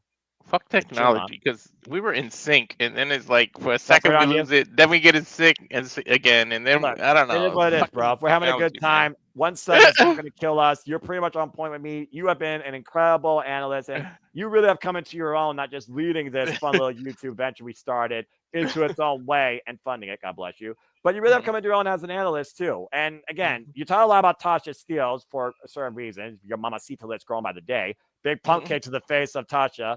But you've seen Tasha Steelz. You've seen her tenacity, and you've seen her work this year in TNA. I mean, don't you think that Tasha Steelz is justifying her claim to challenge for this title? If she loses tonight, what happens next for her? She is justified. I don't know. I guess you go back to the. I mean, I know it's cliche, but you go back to the drawing board, right? And then how else are you going to determine the number one contender for a women's title? It's going to have to be some kind of multi-woman match, no? Well, I mean, she is also a history maker. Big DDT, falls in the cover, gets a 2 count. Great DDT. And there's no rest for the weary, because now, as we saw moments ago, Masha has to look out for, if she gets past Tasha, which we all assume she will. Now you got to look out for Tesla. Well, I don't. Yeah, well, I mean, we talk about again the stacked nature of this Knockouts division, and once again, it feels like it's rebuilding its World Championship picture. But I will say NXT right now has definitely more competition in it. So congrats again to what NXT's built. But the TNA Knockouts World Championship is still the richest prize in all women's wrestling. Don't at me. And great defense by Mariah May against Mina Shirakawa with the AEW Women's World Championship. Make me care about Liv Morgan and Nia Jax's titles, WWE. Just saying. But no, not only do we have to worry about this, but we don't know if the NXT TNA crossover is done. Like, that's true. You might have to worry about the NXT roster too. Well, I mean, we know that Julia's got to challenge Roxanne Perez at New Year's Evil for the NXT Women's Championship. So, I mean, you know, the suspension is still there. And you did bring up the name Tessa Blanchard, which, again, probably broke the internet. But let's not forget, Rosemary also is, I still feel like, part of that picture. She was originally the one with the intentions to go after the title. And we never got finished. Oh, man! I was just going to say, but we never got to finish. So what the hell? If there is a multi-women's match, you got to believe Rosemary is in it, or at least the winner has to face Rosemary, because it's unfair because she never got to finish. And to that, or Jordynne Grace. And to that point, who did Tessa Blanchard attack? Jordynne Grace. Jordynne Grace is going to be hell bent on breaking that diamond. Ooh, that's going to be a hell of a match if Jordynne Grace versus Tessa. Genesis, can you give it to us at Genesis? No. How about the first TNA of the new year? Just saying. I mean, the first week's already stacked up as it is, but getting back to this match, again, the Fury is stacked up high with these two women who are duking it out in the ring.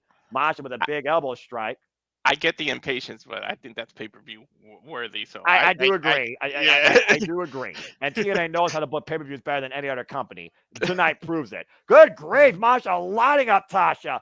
Big elbow strike. Not only do they know how to book it, look at the flow, man. Look what and no advertising, no stupid lame commercial breaks, no stupidly long video packages, no miscellaneous nonsense backstage. If you include this match, I think we only got 3 matches left.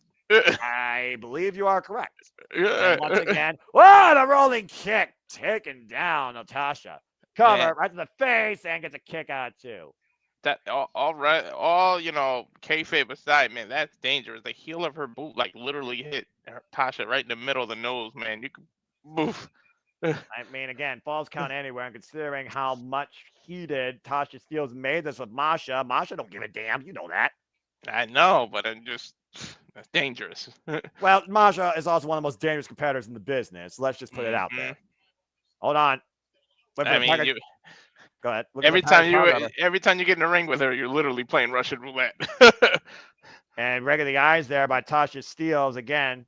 Dirty tactics. And it's all legal here, though, especially in falls count anywhere. Back elbow strike. And sent up and over. Lands on the apron. Catching Masha with the ensiguri. Oh, my God. Be careful. No, the ramp is right behind them.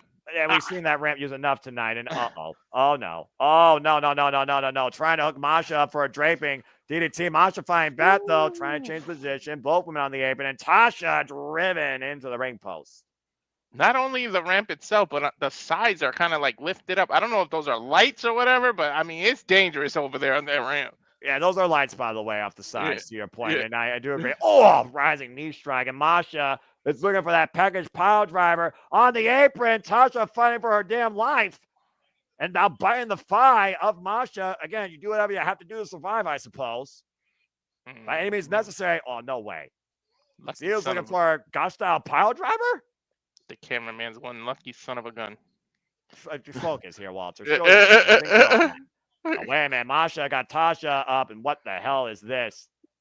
Oh, and wait a minute. Oh, blackout cutter! Yeah, but see, how did I get ahead of you now? See? Blackout cutter on the rampway. Take a look at the replay here. And But when Noah, how Tasha's back landed. I was gonna say, how smart was that? Because Tasha might have got the worst of that. Again, to your point, she's unable to even follow up for the cover, literally putting your own body on the line for the TNA Knockouts World Championship. Now finally shooting the half. Here's the cover on the entranceway. Count of 2 only. I don't even know if I want to call her Tasha anymore after Santino said her name the way he's. How do you recover something after that? Good grief. I don't know, but that's probably literally what hurt Randy Orton too. All those years of that RKO. I mean, you put the pressure on your own back, and she hit steel. Let's face it, that's a steel ramp. Now dragging Masha up literally to the tunnel's entranceway, and you see the referee applying gloves. There might be a little bit of blood here. Who's bleeding? I didn't. Maybe Masha out of her mouth. I think it's Masha's mouth that's bleeding, Noah. Yeah, we still caught with a high kick. Now Tasha, great counter there, catching Masha with a super kick. And Tasha, what the hell? Oh! Bulldog! Ow! But again, Noah, she landed on her tailbone, Noah. Look. Yeah, I know it is, Walter. Let's take a little replay here. Bam! Tailbone meets steel. No give on that cushion. I think I got to stand up because my own tailbone hurts after seeing that. Down. 2.5. And again, Tasha with the cover. Hook of the inside leg. Gets a 2 count again. You know, I get too much into wrestling when I start feeling the bumps. I mean, it's very rare that I actually stand up anymore due to the cord, but I remember that point that I used to literally stand up, and that would have made me stand up and go, what the fuck, because that's messed up. My tailbone hurts a little watching that. Ugh. And they say your tailbone is the softest muscle in your body with the most cushion. I don't think Tasha was going, uh-oh.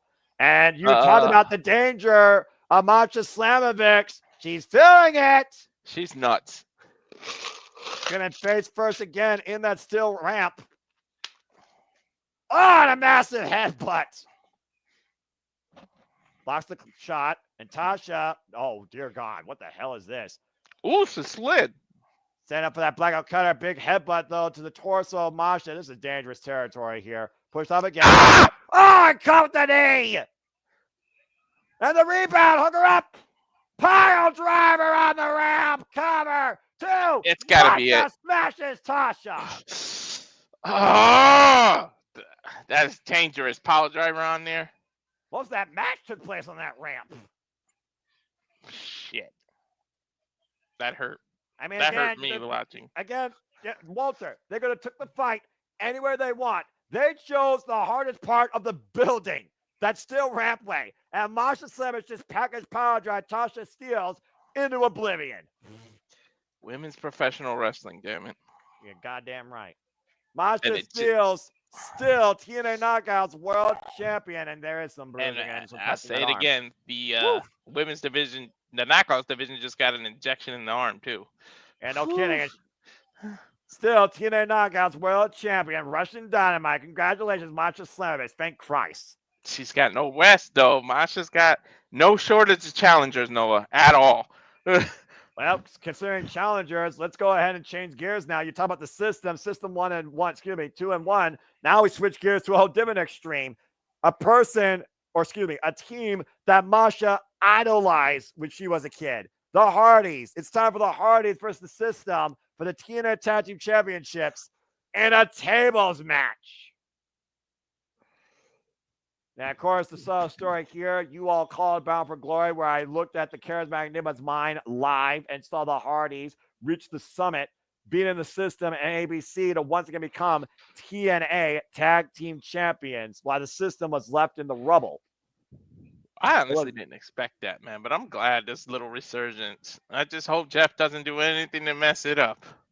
Well, now let's just focus on the present, not the past, dude. And speaking of which, we've seen the system dissect and destroy the Hardys over the past few months. Many thought the system got what they just deserved, including Alicia Edwards, when Rebel Hardy showed up and freaking did a cutter to her. But since Bound for Glory, the system's been hell-bent on regaining those titles. during the contractually obligated rematch, when they thought they were going to lose, they decided to send a message to the Hardys and drove them through a table. And that's what got us here tonight. This is the system's last chance. 1 year to the day this team was born before the system was initiated. Can they end 2024 3-time TNA Tag Team Champion? You know what the X factor is? Alicia Edwards can't even be involved. She's banned from even setting a toenail in the building. And again, because of what happened in that last match, Alicia and Tables, Santino made this a tables match, which means the only way to win is to drive the team through the table. Pinfall submission means nothing. We know the Hardys and Tables. I mean, we associate them more than with ladders, but they know their way around wood too. Well, we'll see how well Eddie Edwards and Brian Myers knows the way around tables. You gotta wonder what Eddie Edwards is figuring right now, knowing that his wife has been banned from the building. Hold on, sorry, I had to fix that. It did. You're good. It didn't say tables. I had to add that in there. And again, both teammates had to be driven through tables for this match to end. That's the X factor there too, because it's not just one, but both. I wonder how Alicia Edwards is doing outside the building. I wonder if she's getting like a Coca-Cola or she's scratching up against the door like a dog. What? Anyway, sorry, not sorry. I love when people get what they deserve. I'm just breathing it in. It's 2024 and I still hear this theme. This is crazy. And now you have the Hardys once again in TNA as World Tag Team Champions. North Carolina. North Carolina. Oh, man. Just giving my love and respect to those women. Masha Slamovich, thank you for smashing. That's why I got quiet for a little. I'm still thinking about that damn match and the fact that Tessa's still here. It just arrived at it. And the Hardys are here, and it looks like the TNA faithful welcome again, whether you're drunk or sober with Coca-Cola or beer. See, this is why you gotta wait till the end of the year to say pay-per-view of the year, because you see how December can deliver. Well, I mean, considering we still got World's End and Ring of Honor Final Battle, you very much are on point. But there's a reason why I don't do like this is my pay-per-view of the year. This is my superstar of the year, my wrestler of the year. I just love fucking professional wrestling, damn it. And every company this year has delivered. Whether or not you define my passion by how loud I am and how passionate I am based on what I watch and what I cover here, that's your own business. But I love the entirety of what this year's become across the wrestling scene. Bell rings are underway. I mean, your passion literally got me into Japanese wrestling again. And we're literally calling Pro Wrestling NOLA, Stardom, and Wrestle Kingdom and Wrestle Dynasty all in the same week. Damn, listen, the crowd came alive with the Hardys. I mean, when you hear Loaded, it always wakes you up. And here we fucking go. The Hardys and Eddie Edwards and Brian Myers, the system, teeing off. And immediately, Matt Hardy trying to leap Brian Myers. That's the only title I'm not, like, head over heels over is the tag team. Every other one is such a beautiful design, but the tag teams could use a little work. Well, it is what it is, I mean, tag team wrestling has kind of been a fleeting thing, struggling thing when there has not been no constant stability in any business or for any team outside Fraxium, probably for the most part. I just mean aesthetically, the titles themselves. Well, yeah, I guess that's true. But, I mean, the red strap, TNA, it makes sense, Yeah. And they did the same thing for the knockouts. So, I mean, there you go. Oh, nice combination there by the Hardys. Again, we remind you, it's a tables match. No need for tags. I'm about to say, yeah, that's a good point. This is, wow, what a freaking twist of fate into a stunner. Almost a stunner and freaking cutter combination. And again, to Brian Myers. That's a dangerous within itself when there's no need for tags. You add the threat of wood to it, too. Woof. Yeah, right? I always was a fan of tornado tag matches. And it looks like Matt Hardy's asking Jeff Hardy to get the tables. Okay. I guess the Hardys are impersonating Dudley's. Well, I mean, again, Dudley's 23-time World Tag Team Champions, and they know a thing or two about tables, especially here in TNA. We're being perfectly honest, bro. This isn't listed as a TLC match, but you gotta believe ladders and chairs would end up getting involved. No, Noah. I'll say it once, I'll say it again. Only thing a tables match is basically a souped-up TLC where the only way to win is to drive your opponent through a table. You know it. Again, thank you for those that are tuning in so far. I'm going to take a moment to once again acknowledge all of you that make this possible, because your continued support allows us to encourage our passion across all things wrestling. It's been an incredible fucking night tonight. Moose defended the X Division Championship successfully against Kushida. Trent Seven lost against Ace Austin. Tessa Blanchard is back here in the Impact Zone, the Knockouts division, and Rosemary and Jordynne Grace was officially thrown out. Joe Hendry pinned Josh Alexander as the new number contender for the TNA World Championship after outlasting not only the Walking Weapon, but Steve Maclin and Mike Santana, though Mike Santana was literally handcuffed to a stair railing. So it is what it is with that. And we just saw Masha Slamovich smash Tasha Steelz and retain the TNA Knockouts World Championship with a package pile driver pinfall in the entranceway, as Santana has banned Alicia Edwards from the building. And if she steps a toe on the building, she is fired. No need for a suitcase. No feast or fired. You're just fired. Period. I mean, again, she's been the most obnoxious son of a gun this year. I don't blame Santino one bit. My man literally said one toenail.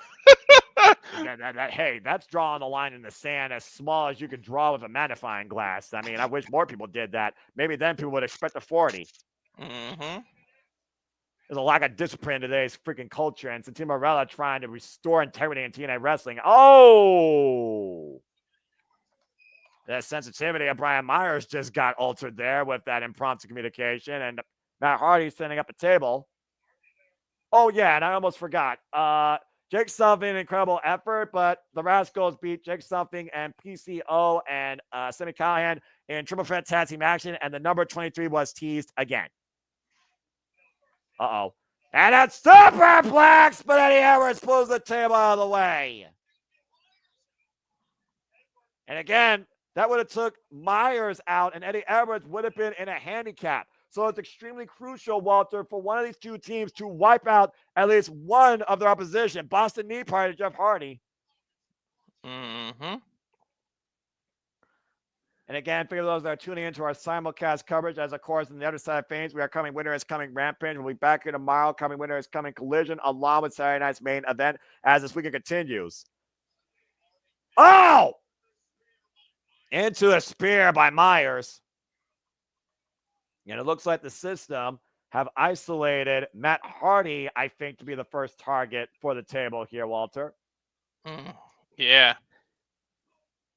Again, you said it. No, he's reminding you need both members to go to that table.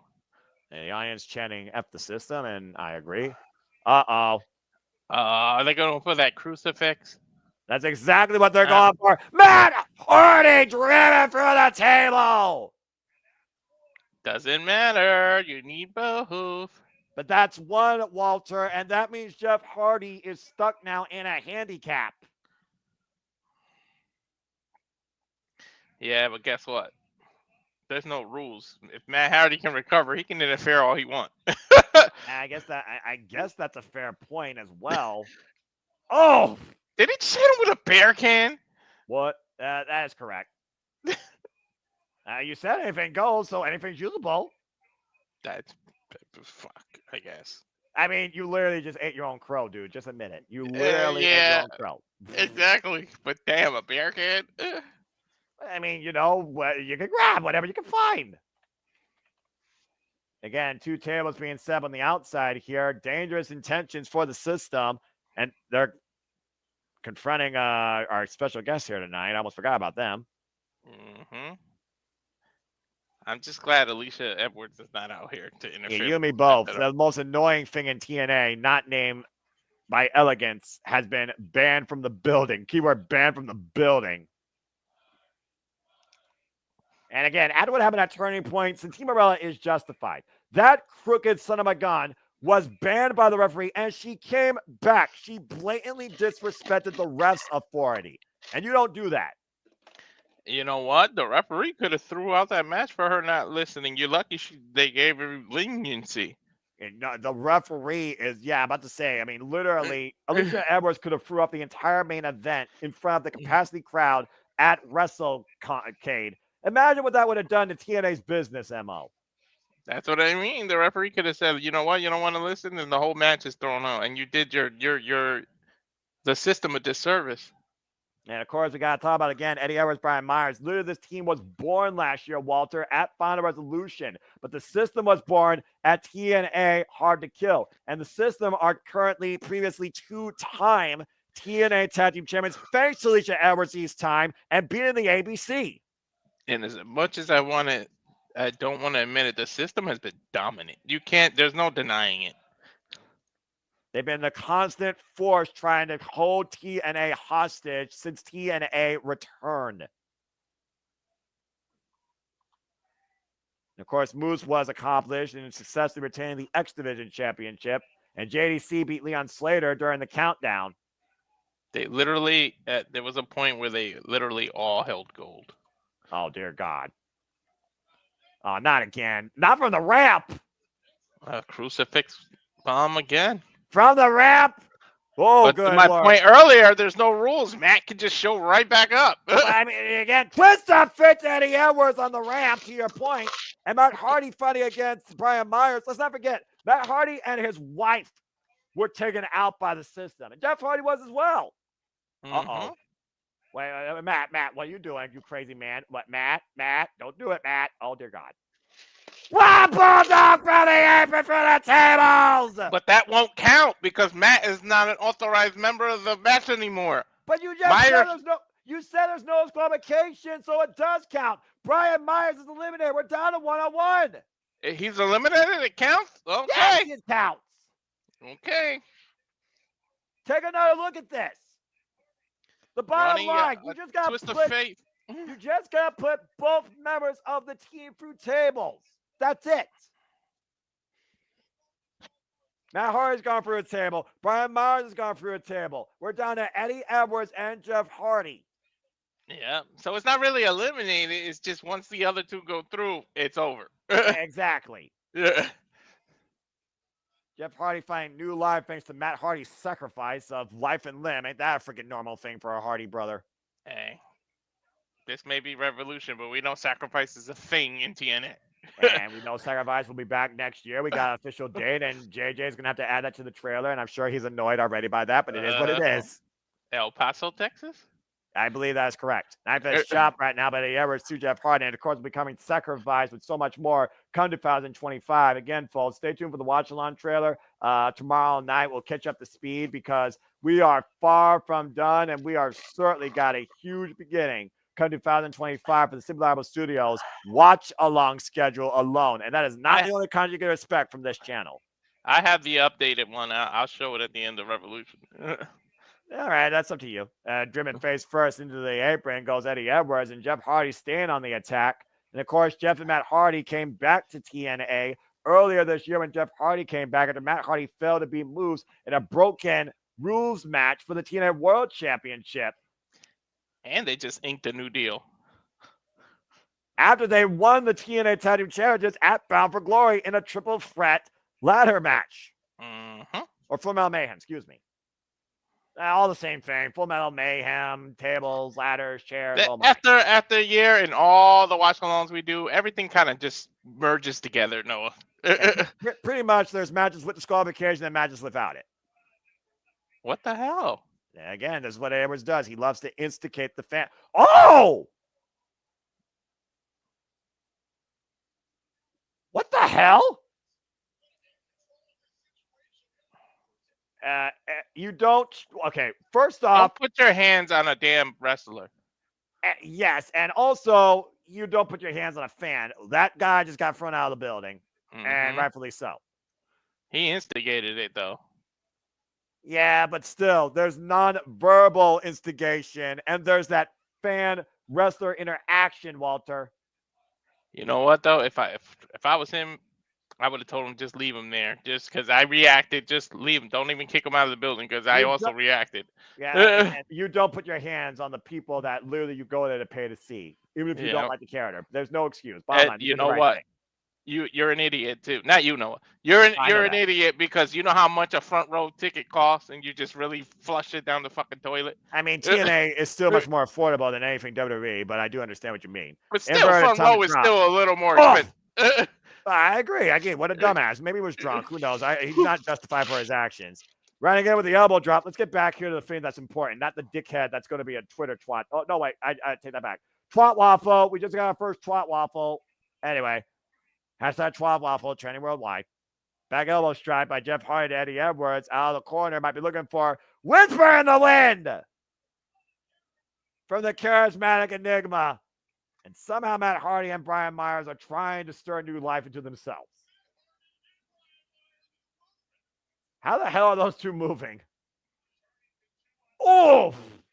Face first in the ring post goes Matt Hardy. And to your point, Walter, I think there's only one more match left. Our main event. Oh, and a low blow. Perfectly legal. Again, Brian Myers now trying to come to the aid of Eddie Edwards, launching himself in, preventing the twist of fate. And again, Brian Myers already gone through a table. Matt Hardy's already gone through a table. All that matters is Jeff Hardy and Eddie Edwards have to go through a table, and this match is over. Logically speaking, and I know, wrestling and logic, you're just going to have to put them both to the table at the same time. That's the only way, because otherwise the person could just keep coming back and interfering. I mean, you saw what Matt Hardy did. He literally sacrificed himself to take Brian Myers out temporarily. And look what Brian Myers just did. You're going to have to take them both at the same time. Where the hell are they going? I don't know, but it's not smart to go into the crowd after what just happened a few moments ago. I mean, but also, to further that, there's no table out there. What the hell are you doing? I have no idea. We're taking to the sold-out crowd here at center stage, and again, the only way to win is to put Jeff Hardy through a table. And what the hell are they heading? Well, I guess there's tables out there and the bombs and the comic course, but there's wood behind the stairs, I guess. Where the hell are the system going? Oh, they are getting tables in like a hidden room. Well, I mean, I guess that still counts.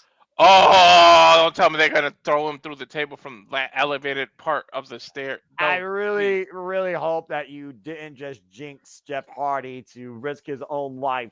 Shades of the early 90s, Walter, because I sense you're right. No disrespect, but it's Jeff fucking Hardy. Well, yeah, you're not wrong. I give you that. But Jeff Hardy right now laid out on the table. I think they can hear me all the way in Atlanta because I think that's what Brian Myers is pointing to. Both of them are pointing to that. Where did Matt Hardy, where the hell he came from? He got a chair. I don't know, but Matt just deleted that idea. The table just collapsed on its legs, but Jeff Hardy did not go through it, so technically this match is still on. Mm-hmm.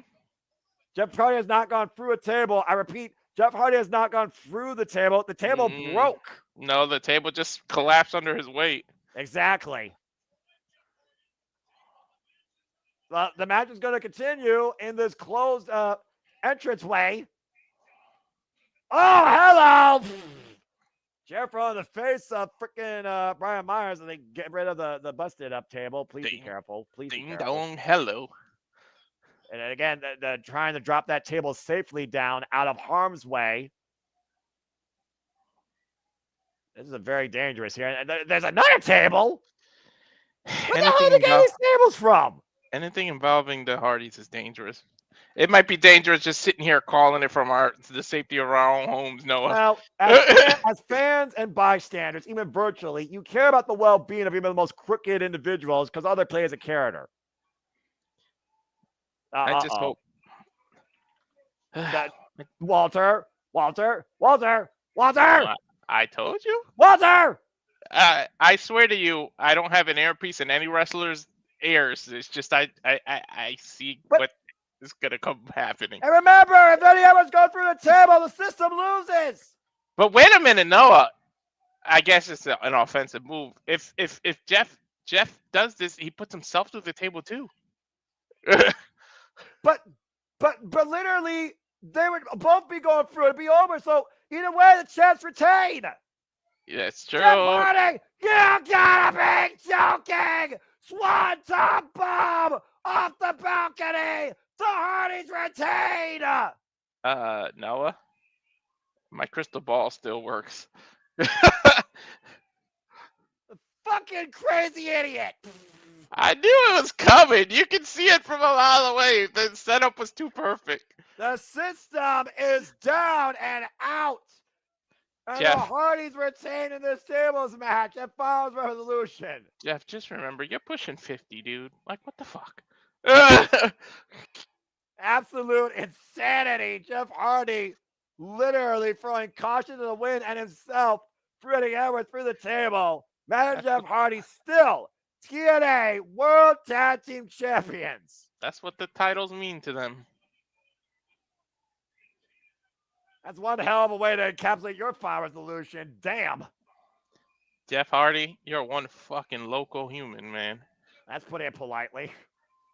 Loco in the cabeza, man. Well, there's a reason why Jeff Hardy's been the charismatic Nemeth for this business for over 2 decades, Walter. And they will carry those TNA World Tag Team Championships into the new year as TNA approaches a genesis. Good grief. Absolute insanity. It was just too obvious, Wesley. It's like as soon as the setup was there, I knew it. How many times have we seen that callback? All right. I mean, the Dudleys, hello. Jeff has done shit with a ladder that you're not even supposed to think about. Well, we are mere moments away from our main event as Nick Nemeth will defend the TNA World Championship against AJ Francis. But of course, the next time we are back here to cover TNA for you will be in 2025 when TNA. Did you get a blackout? Genesis. Yeah, I did. Technical difficulties. They might have knocked out a camera or something. Oh no, I thought it was the 23 thing. The camera is shaking, Noah. I mean, the audience is probably losing their mind. They're probably shaking the building to its rafters. I mean, look what just happened. Jeff is local. They might still be in the crowd. That's why. The Hardys might still be celebrating. Yeah. Well, I mean, they're celebrating, they're cleaning up, and Tom Hennigan's trying to tell everybody what's ahead as we look to 2025. But on a night where, again, I basically gave you the rundown, it is time for our main event Finals Resolution for the TNA World Championship. Nick Nemeth, the Wanted Man, defends the gold against AJ Francis of First Class, and the winner has Joe Hendry waiting for them at Genesis. Noah, you know we both love TNA. I love the world title, but I always felt like the Hardys should have been the main event when AJ Francis is the opposite side of this. Maybe they did that on purpose, dude, just so, the audience, is actually more quieter against AJ Francis. Like, I mean, it's a good time to get a break, grab a drink, go take a tink, and then come back after he sends it into the danger zone. It's one of those things, where it's like, you don't look at the match, you look at the moment. And there's one or two things people are waiting for. What happens after the match? And does John Layfield show up during the match? Let's be honest here. I don't know, but I tell you something. If you know Batman the way I know Batman, fucking AJ looks like fucking. Now his name just escaped me. Oh, Hugo Strange, Dr. Hugo Strange. He looks just like, especially when he wears those stupid ass circle glasses.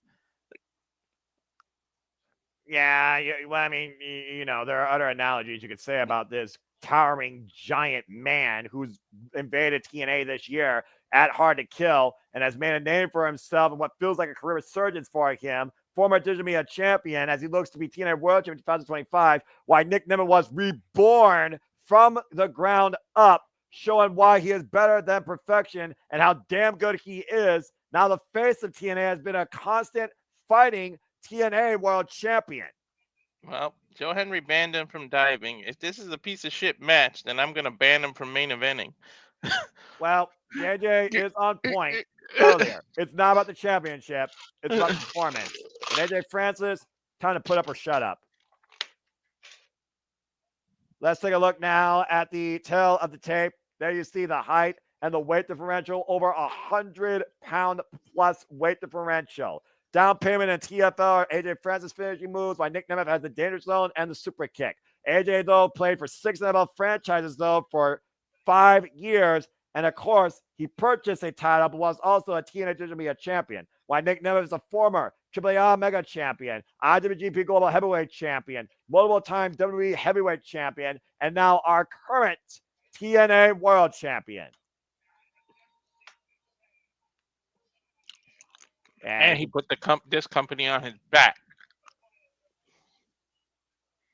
And the thing, AJ Francis believes that he is box office material.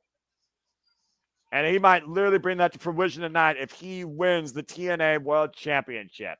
You know, Why some people might think it goes bankrupt. Santino banned one person. He needs to ban this little fucker, too. I don't want him to have anything to do with the finale of this match. Well, let's be honest. John Layfield's going to take the head off somebody. And you might be looking at that person on the left. Yeah. Fucking S.A. Rios from Temu. Of course, Casey Navarro came part of First Class earlier this year after Rich Swann lost and has not been seen since. All right, here we go. Main time at TNA Fire Resolution. Here comes the one man and the TNA World Champion, Nick Nemeth. It was great seeing this man live in action, too. Nick Nemeth fired up, and of course, Nick and Ryan Nemeth are also coming off a tag team win, Walter, at WrestleCade weekend. You know, TPL's got to be somewhere in this damn building now. Nick Nemeth has been on an absolute roll, virtually unpinned since winning the TNA Gold. Again, let's look at his defenses, Walter. He's beat Josh Alexander, 60-minute Ironman match. He did beat the motivation of Joe Hendry, shenanigans aside. He beat the Systems, Eddie Edwards. He beat Moose at Victory Road. He has been a who's who here in TNA to hold on to the TNA World Championship to prove how damn good he is. He's going to prove a lot today because we always said there's an old cliche in wrestling where you say, man, he could have a match with a broom and make it look good. He literally is having this match with AJ Francis and he needs to make it look good. This is a testament to his skills now. Nick Nemeth gets a good match out of AJ Francis. There's nothing negative you can say about Nick anymore. Well, let's go down to Jay Chung for introductions. There you see that beautifully minted TNA World Championship. Jay Chung, bring us in.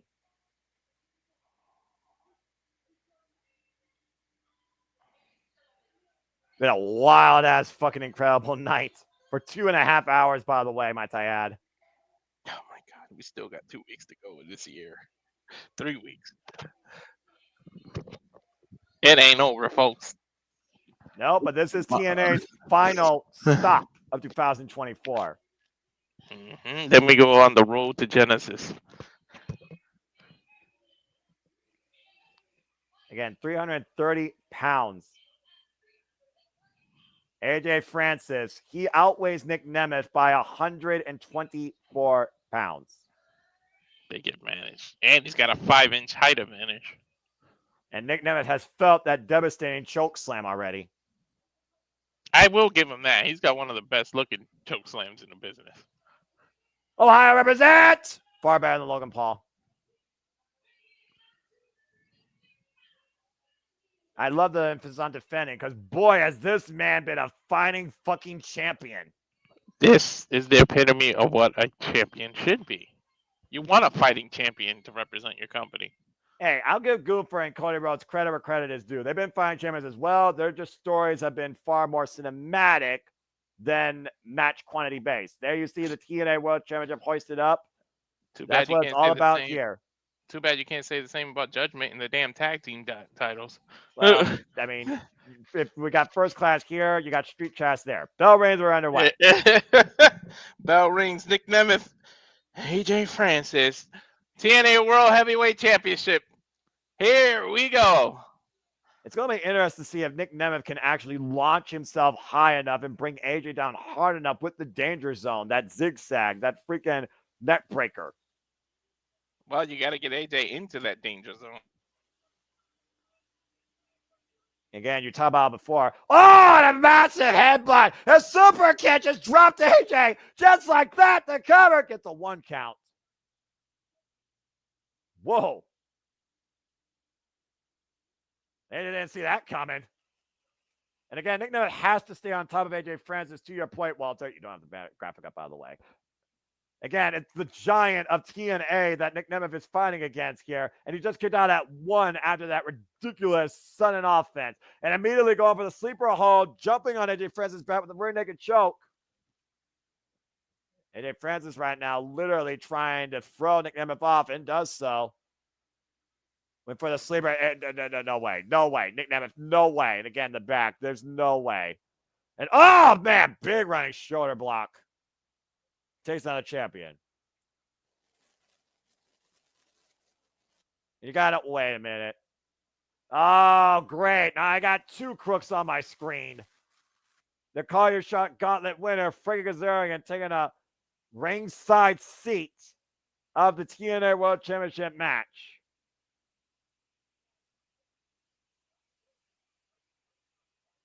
Doesn't look like he's ready for a fight, though. Looks like he's ready to go. What the hell sort of jacket is that?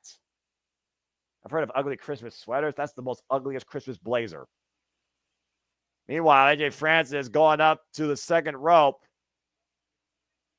And just let everybody know right now. But again, I think he's taking way too long as Nick Nemeth rolls to the outside. A burning stern disaster. And it looks like Kazarian is going to join Tom Hannigan and Matthew Waybot on commentary. Much to Tom's chagrin. And again, Casey Navarro looming on the outside. Nick Nemeth needs to focus on AJ Francis, though. Coming in from behind, clubbing the champion, taking him down. Oh, good grief. And once again, AJ Francis taking advantage from behind as he's been the whole tail end of his damn career here in TNA. Nick Nemeth fighting back, though. Body shots. Various strikes here, though, by the TNA World Champion. And AJ creating separation again, pushing Nick Nemeth off. And Nick Nemeth caught. Uh-oh. Oh, and launched onto the apron back first. And again, for those that don't know, Walter Cruz is working multiple jobs here. He's not just doing this. He's also doing personal matters. As always, for hours of passions. God bless the hardworking man so much Steelz. Covered by AJ Francis gets the 2 counts. And thank you all for tuning in again, whether you're watching this stream, the other stream, or watching us live for the first time or on demand. Please subscribe, comment, tell a friend. Hope you enjoy our passion, coverage, takes, reactions. Again, if you want to dictate the conversation, paid by my friends with super chat, as simple as that. And there's Casey Navarro taking advantage of Nick Nemeth on the outside behind the referee's back.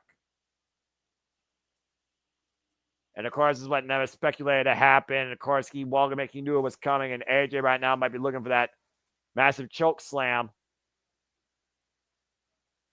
He's got Nick Nemeth goozled.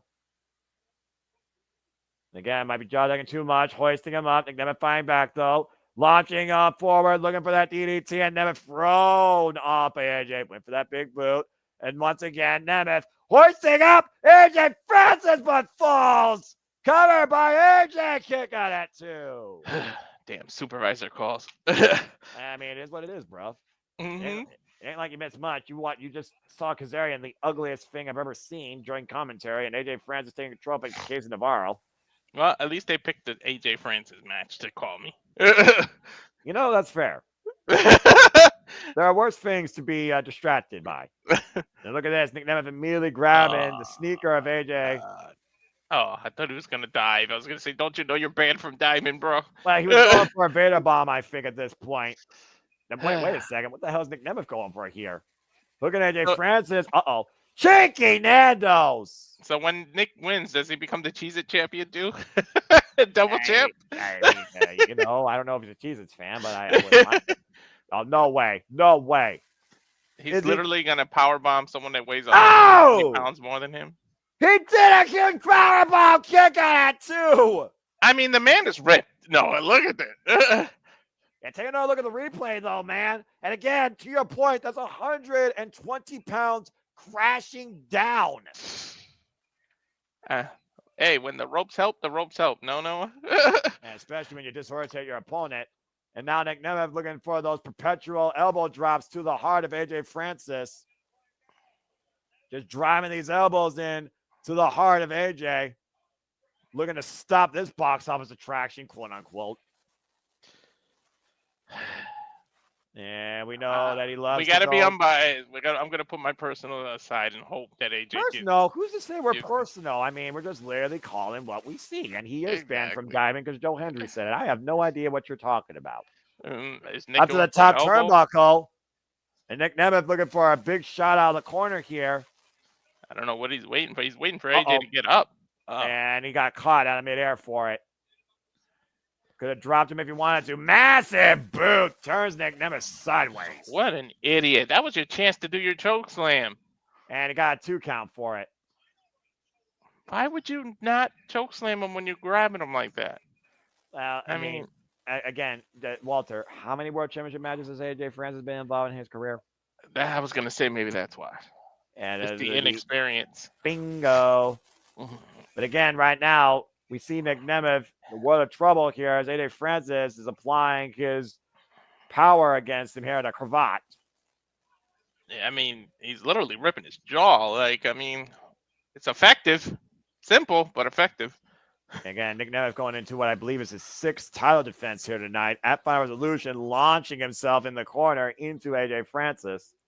And there's no rest, because after this, he's got Joe Hendry. That can't come soon enough. AJ Francis refusing to go down, though, and Nick Nemeth again just throwing himself into this bobblehead worse than freaking D'Lo Brown. And again, AJ, though, asking Nick Nemeth to come back at him again. Went for a swing and missed, and Nick Nemeth launching DDT! And the champion needed that one badly. He's going to the corner, and wow! Massive scoop slam to AJ Francis. Nick is showing his strength, man. He is the show off, dude. Is he going to go for that 10 or the 3 elbows? Shot to the heart, and you're too great for 2 count. Jesus. I said it about Alexander, but Nick is also a damn cardio machine, dude. He proved it when he went 60 minutes against Josh Alexander and won. And again, Casey Navarro now going to the aid of AJ Francis, looking for a reprieve on the outside here. Technically, they went beyond 60 minutes, didn't they? No, they didn't. No, they didn't. They went literally down to the clock. Yeah, last second. Casey Navarro right now trying to get in the way of Nick Nemeth, trying to get AJ Francis. Come on, Casey. I mean, that's what he's there for, man. I jumped ahead of you now, huh? Because he just spared him on mine. Yeah, I'm about to say he going for a cover here and gets a 2.5. Thank Christ. I was going to lose my shit. See, it's just random. We eventually see TNA Plus sucks. Like I said, man, it is what it is with technology. But I miss YouTube version of this. Don't we all?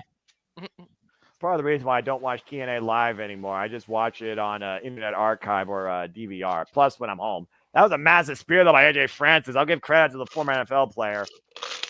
Nearly captured the title there. This will be the worst upset this year.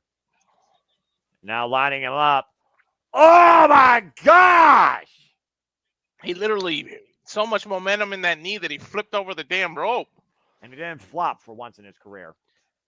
He landed perfectly. Again, massive opportunity here for AJ Francis. Is Navarro telling him to dive? He's pointing up at the top rope. Well, I mean, again, how many times has AJ Francis been looking for that Vader bomb? Yeah, that's probably what he's going for then. And again, Nick Nemeth is in the drop zone. AJ Francis, though, very unsteady, up to the second rope. Again, basking in his own glory, foolishly. Oh, but it's the Vader bomb! Navarro got caught. He got caught. And look who tried to put the foot off the rope there. The referee caught him, Noah. Yep, caught it. Right here. Let's take a look at the replay here, Walter. That Vader bomb went perfectly, but Nick Nemeth immediate awareness to the rope in case he tried to push it off. Referee caught red-handed in case Navarro ejected. Respect his authority, you fake-ass S.A. Rios. Christmas miracle. Another great decision here by TNA officials.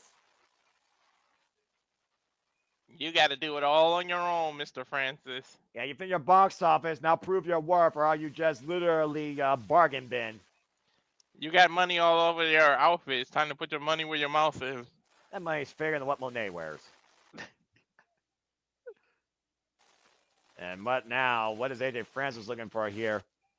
Hoists it up, lands on his feet. Nick Nemeth takes AJ into the danger zone. Cover! Hook the near leg, kick out at 2. AJ Francis just survived the danger zone. Fall into the danger zone. I'm not copyright. Take a look at the replay here, though, Walter. We were talking about earlier that launching pad got all of it, and somehow AJ kicked out. Get credit's due for surviving that. And Nick Nemeth immediately going back after him. Lifting the net breakup, but AJ holds on to the ropes, though. Again, the grip of AJ Francis just too strong for Nick Nemeth to overcome. And what the hell is Did he just go for a fucking move? What the fuck?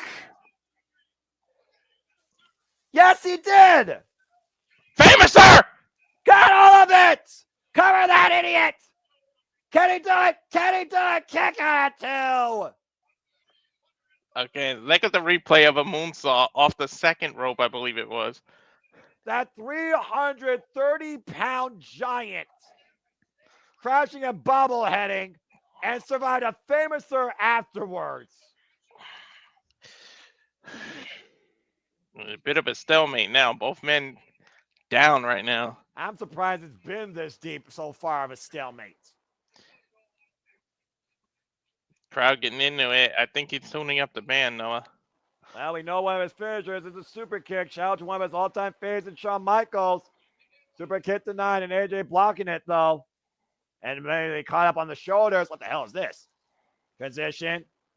And again, Nemeth fighting back. Teeing off against AJ Francis. AJ creating separation. Catching Nemeth, falling in. And launching himself up on the shoulders again. Elbows. Nemeth still fighting back. And AJ Francis, though, went for the death by a driver. Nemeth lands on his feet. And AJ caught a super kick. Pop up. Oh, again up on the shoulders. Oh! Massive death by a driver. Neckbreaker is enough here. Kick out 2.5. Shit, Noah, my heart went in my throat. That was close. Golly. Noah, look, take a look at where the referee's hand was. And to your point, that was a massive death by a driver neckbreaker. Deep look of both legs, 2 9/10. Dude, the referee's hand was like 2 inches off the ground. I would my never God. believe that AJ Francis had a snowball chance in hell getting this close to any world championship. And again, that choke slam is the only thing he hasn't used tonight. And it might be the only thing needed to send him straight to the pay window. And a huge downward choke slam, and Nemeth rolls to the apron. The veteran instincts of Nick right there. Yeah, This again, is why he's the world champ. but again, to my point earlier, would that have been the move to give AJ Francis his first world championship? Thank goodness we don't have to find out at this moment. Right now, AJ Francis needs to refocus and regroup here and bring the champion back inside the ring.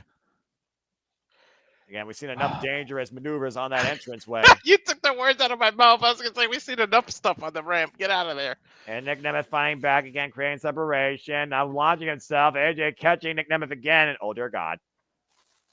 Whoa! Whoa! Launching Nemeth on that TNA logo. He treated him like a lawn dart there, Noah. That might seem a death bell. Like a days ago, cover 1 boot for a 2 count. That might have cost you, AJ. Why would you do that? Why would you cover a world champion that way? Inexperience and overconfidence. To your point, though, a massive overhead heel. Man, he flew at least 15 feet, Noah.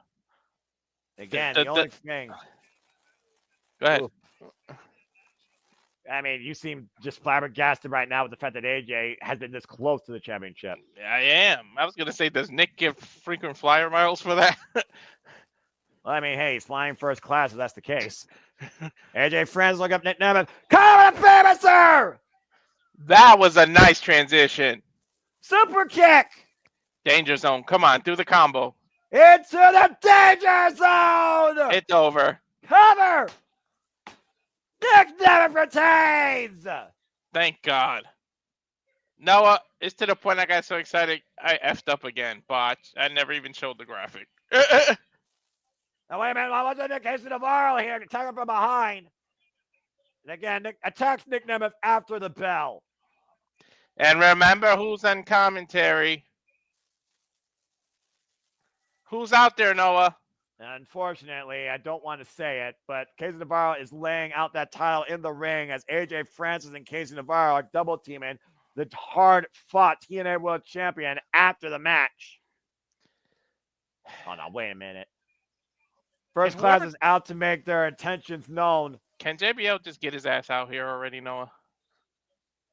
Oh, boy. Listen to Kazarian, the concern on freaking Kazarian.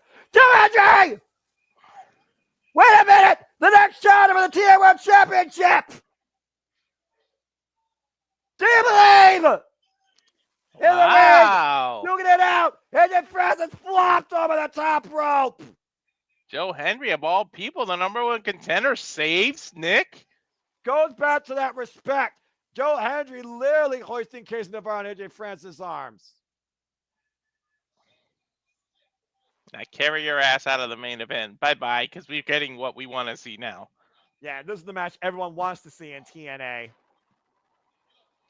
Ooh, Noah, look. Noah, look. Yep. You see what I see, don't you? Do you believe? Mm-hmm. The respect these two men have for one another. Tug of war. Joe Hendry is the new #1 contender for the TNA World Championship and will meet the wanted man, Nick Nemeth, once again at Genesis. He just ripped the title out of Joe Hendry's hand. This is why I'm the best. If you can read lips, I think that's what Nick Nemeth just told Joe Hendry. Nick Nemeth proved that he might be the best of 2024, but Joe Hendry has shown why you should believe in him in 2025. Who will prove to be the absolute best in the new year? A new beginning awaits, a Genesis to be created as final resolutions have been made. It will be Nick Nemeth versus Joe Hendry to be the face of TNA. But until then, this show is officially concluded for now. So from Walter Cruz, I'm Noah Foster, and thank you for tuning in to Survival Studios. This has been TNA Final Resolution. What a final act.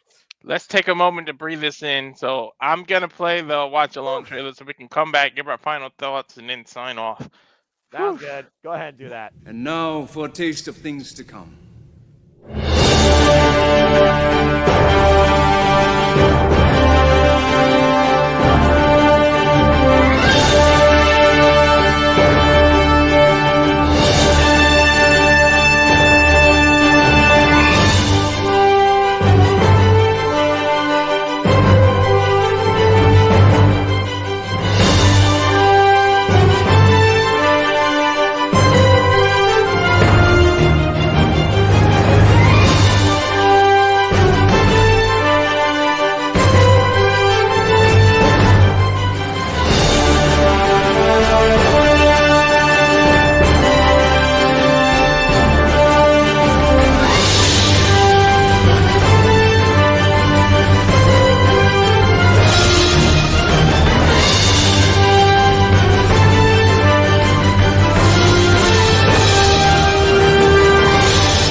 And again, folks, as I was literally saying throughout the stream, we truly encourage, encompass, enjoy, and embrace all the wrestling, all the wrestling, all the wrestling, all the wrestling, all the wrestling, all the wrestling, all the wrestling, all the wrestling, all the wrestling, all the wrestling, all the wrestling, all the wrestling, all the professional wrestling, damn it, and combat sports and other forms of sports, both collegiate and amateur.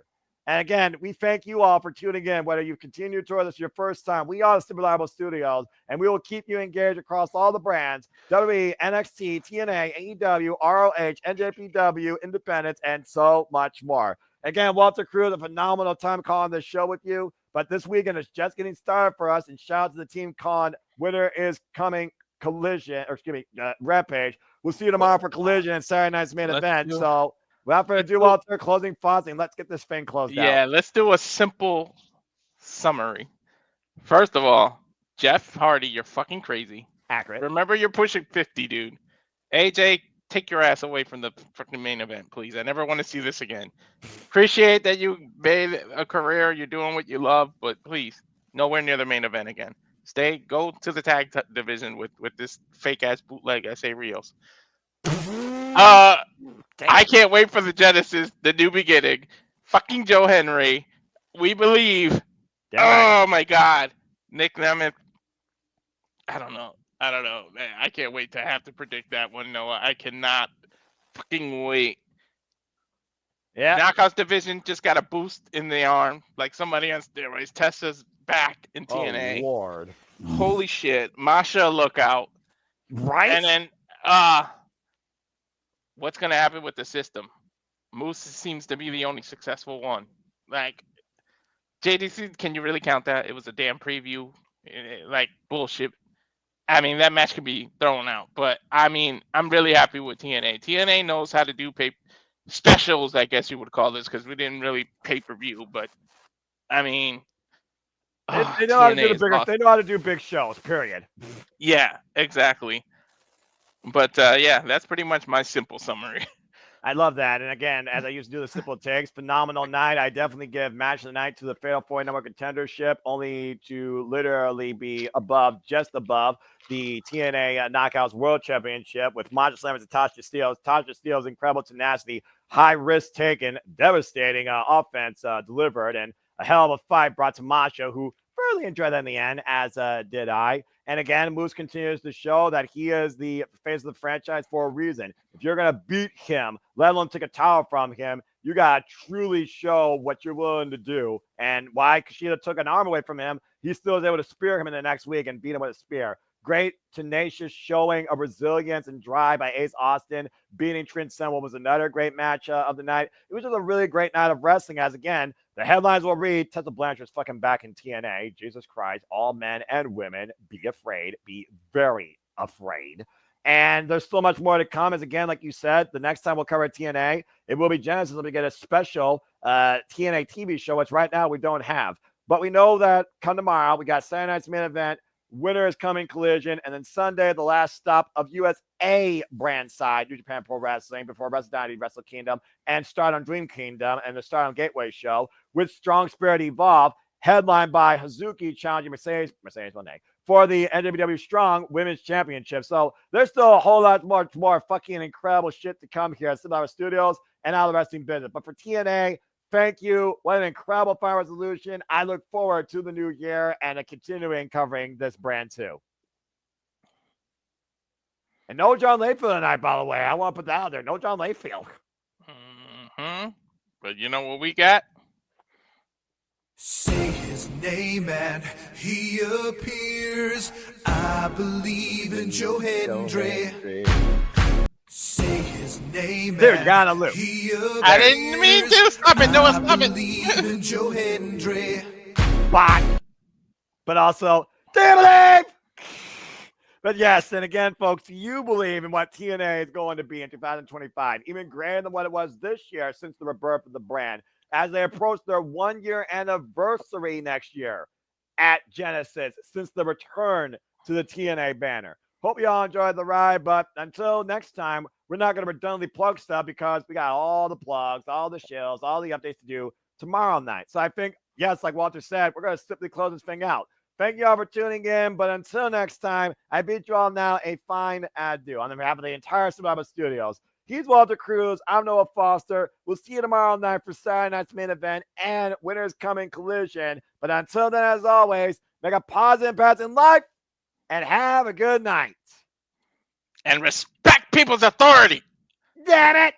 And someone let Alicia Edwards in the building before she freezes, I guess. I don't know.